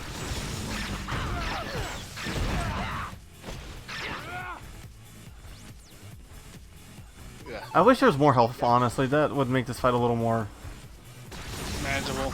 A little bit. All I can do is just spam the freaking jumping slash.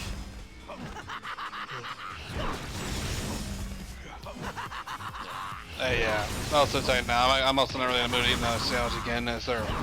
Last night I essentially made 2 grilled cheeses and ate those with chili. That's pretty good. It's fine. Like, so that's what I ate though, and the only other extra thing I had with that was some leftover fries that were still here. My brother left here. I just, I threw the chili on that and ate him. Oh, come on, come on, come on, come on, come on, come on. I got greedy, I got greedy.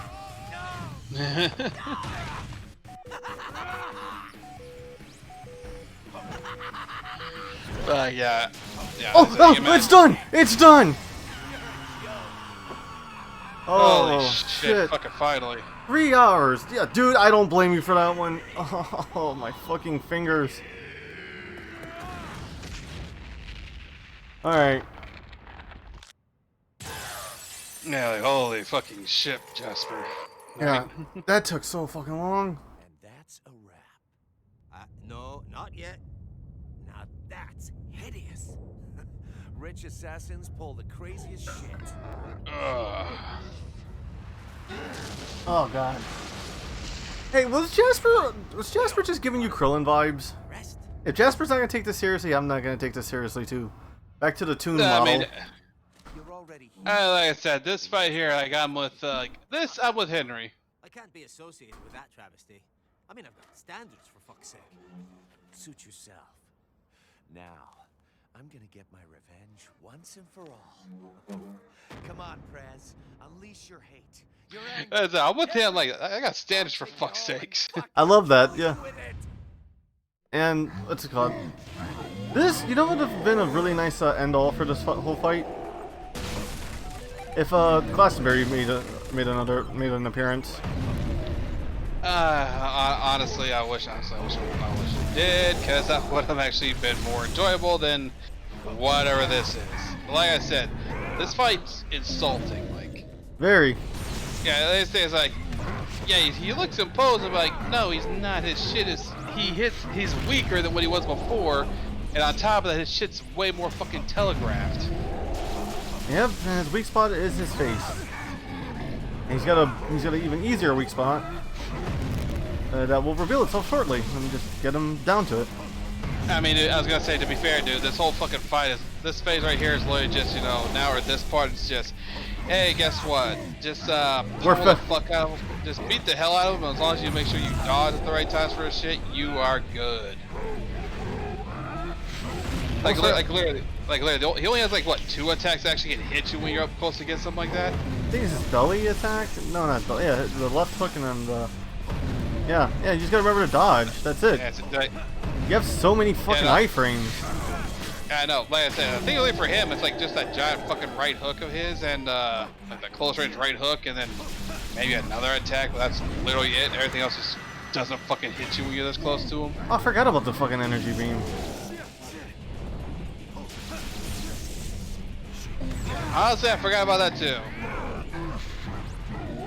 Is he talking? I do not understand what the shit he's saying.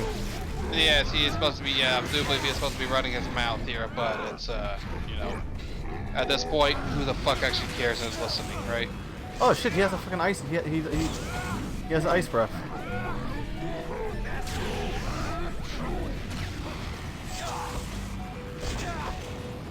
Again, I'm being reminded of finding out shit I didn't know he had, because it's been that fucking long. Oh my god, did I really just lose to this? To be fair though, I was on very low health though.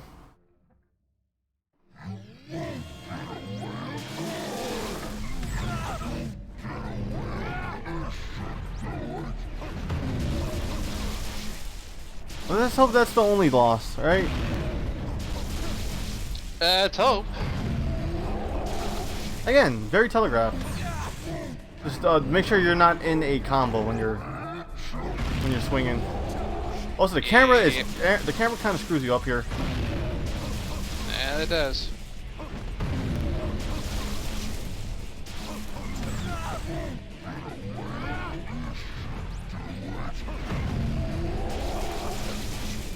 Man, I am fucking hungry. Again, you know, that food talk we're doing on because we needed fucking something to talk about. Well, we went from talking from Batman to food to the frickin' trial of Mr. Freeze. I mean, the trivies of iterations of Mr. Freeze. Like I said, we're trying to find shit to talk about when it comes to the fucking boss. It's like there's not really a whole. You start running out of steam, especially when these phase 1 is like so quick and it's done with, so there's not much to talk about. Phase 2 is a piece of shit, and that fight went on so long, so we ran out of shit to talk about. And phase 3 is just. It's a joke. Yeah, I must say it's phase 3.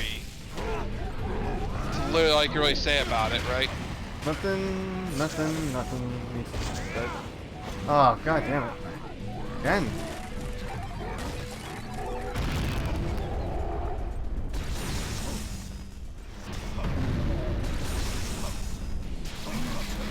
And as I said before. Oh wait, I can beam struggle that? Beam struggle what now? I can beam struggle the freaking the energy blast. Huh.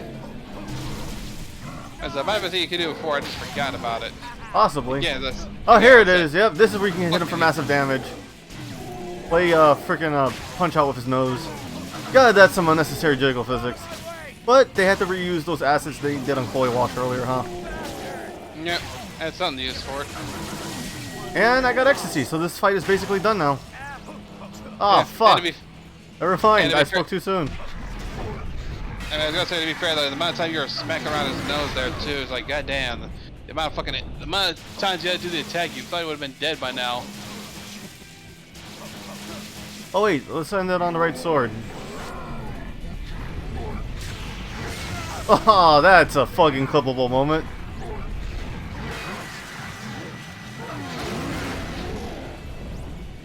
Alright, Jasper Red Jr. Yeah, it was. Just saw him like, right after you swap, beam smacked you right hit you in the face with the beam. Yeah. Okay, we are done. Be honest. The first time you fought this fight, did you think he had a 4-phase? I felt like he was gonna have a 4-phase. There's no way the game would end on something this ridiculous. I have no fucking clue, dude. It's again. I'm glad he doesn't have a 4th, though. I'm also one to say I fucking wish this 3rd one didn't look so fucking stupid. Yep. Forget this. Travis survives a lot of things. Mm-hmm. But he ain't gonna survive that.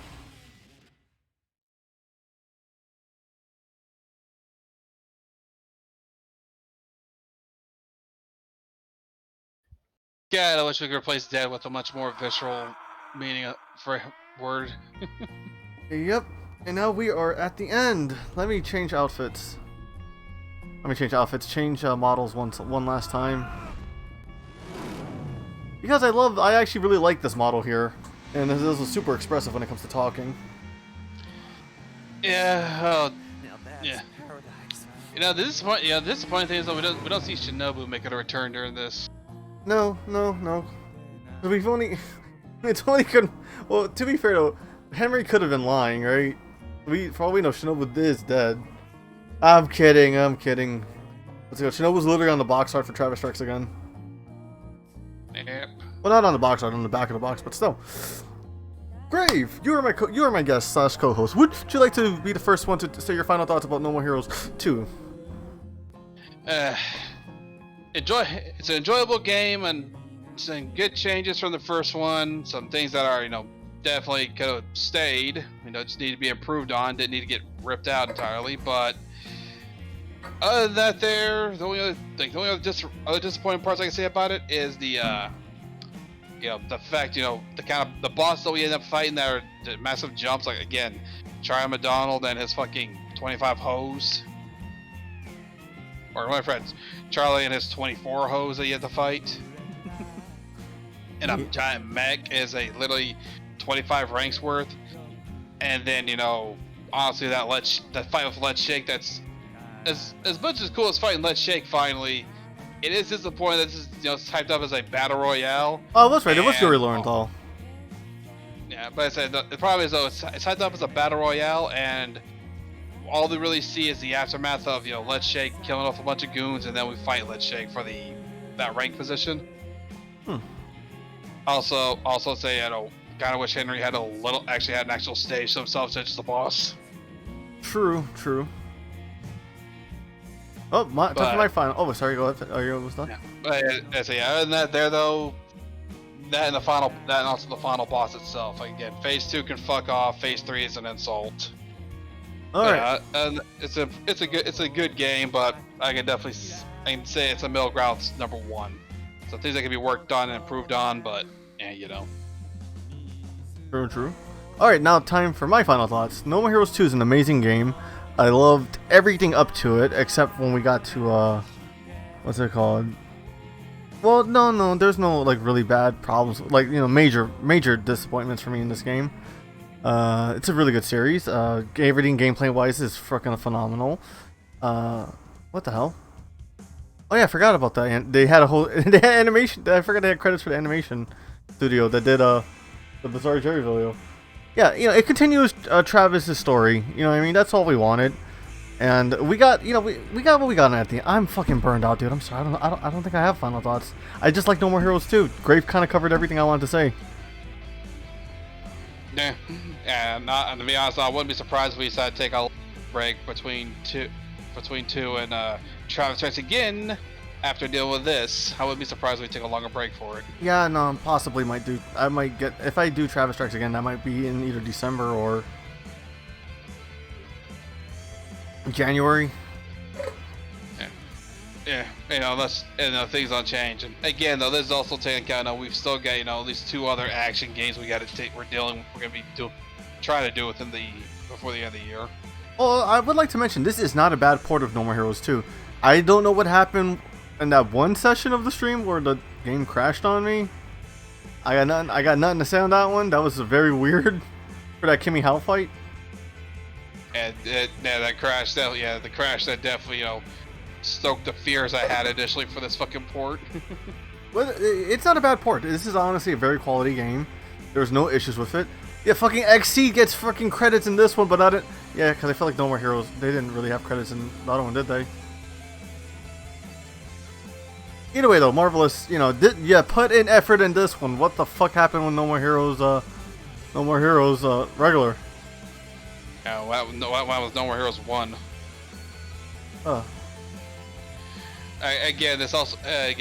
I'm also kind of concerned with, for the other games. I mainly say that, though, because, I mainly say that because, they 2, or in particular 3 and, Travis Strikes Again shouldn't have problems. But I'm unsure, considering, if they are bundled up as a collection. I know, they're individual games. And my interest got thrown to the side. Yep, and the game just ends like that. Oh, actually, no, I forgot about the post-credits thing. Yeah. But, yeah, hopefully it should be better off. Sylvia. I was looking for you. Yeah. My eyes. Can I open my eyes? Yeah, it's real. Let's go home. Santa Destroy needs us. Travis. My no more hero. What an amazing ending. Because the hint that we're gonna get, we don't get a No More Heroes 3 for a good long while. Yeah. On top of that, it's also kind of strange, like how this feels like it sets up for something, but we don't know why Santa Destroy needs them. Oh, that's actually all mentioned in Travis. That's all talked about in Travis Strikes Again. Okay, that's okay. Alright. I don't really. Okay, yeah. Don't make me remember this stuff in that because I don't play the game. I only watch I think I saw a playthrough for the cutscenes or something for it. Well, the cutscenes are Can't pretty remember. fun. It's been a long time. But yeah, hold on. Let's show off one of the bonuses you get for beating the game. You get nothing for 100%ing the game, by the way. You know what I mean? You really don't. There's like no secret boss, no secret ending. Nothing extra like that. It's literally just getting the whole 100% just to make your own life, easier throughout the game. Is literally all it is. Oh shit! Go straight into New Game Plus. Odd. Oh yeah, no, I remember what you unlock. You get bitter mode. Oh, yeah, yeah. And to be fair, that's also the same way in the first one. You unlock the bitter mode, Yeah. which is literally just hard mode for the games. Yep. With that said, I am going to raid another streamer right now because my back is killing me. Yeah, if any are up a stream at the moment. Well, I see Nixie VR. She's still streaming. She's another VTuber that kind of leads more towards, like, you know how I'm like a more animalistic VTuber, but I'm not anime style. Yeah. Yeah, Nixie's kind of that way, but she's more of a what's the word? Like a cow VTuber. Hmm. Oh, what's it called? You might like her. She has what's it called? She has some, she talks a lot. Like, that talks about like a lot of interesting topics that I want to talk about, but I'm kind of scared to talk about them kind of situation. You know what I mean? Mm-hmm. Oh my god. Also, they're streaming Final Fantasy 14. They really want me to try and get into the series, so I might as well, see if they can still convince me. And they might be able. I was telling that's not from me talking with you. Said you guys can try. I'm not sure it's going to do anything, but you can definitely try. Yeah, true. Alright, so with that said, I've been Cyber. I want to thank everybody who showed up. First of all, I want to thank Grave Kenshin for coming in for co-host duties. It's always appreciated. No problem, dude. And what's it called? Everybody else in chat. Those who are commenting in the comment section of this is obviously a YouTube video at this point. 3 hours, god damn. Fucking 1 hour was taken just fighting Jasper. That is surprising. I think I did better because if you saw from my time, I beat the game in 13 hours. This run I beat it in 12. Yeah, makes me wonder why it's give you so much trouble on that other file then. Yeah. Well, also maybe because I was also trying to buy. I was actually trying to buy all the clothes too, so that may have taken a bit. Took a minute. Yeah, probably. Grind out the money for the clothes. Exactly. All right. With that said, I've been Cyber. This is Grave. We will start a race soon, and I'll see everybody for the next Twitch stream. What game is that? I don't fucking know. Who knows? At the end of the day, I don't. All right. Let's see if Nixie is still streaming. Well, yeah. Later, folks. Yep. And now we're off to get food after the raid. Yes. All right. Let's get this raid set up.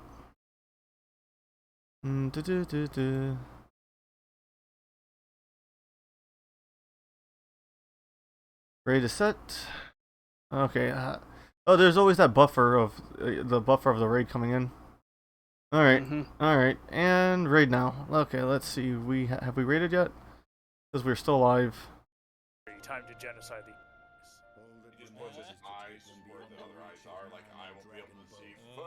Okay, yeah, I think we're done. Alright, let's close stream on this end. Alright, now we're just recording. And stop recording.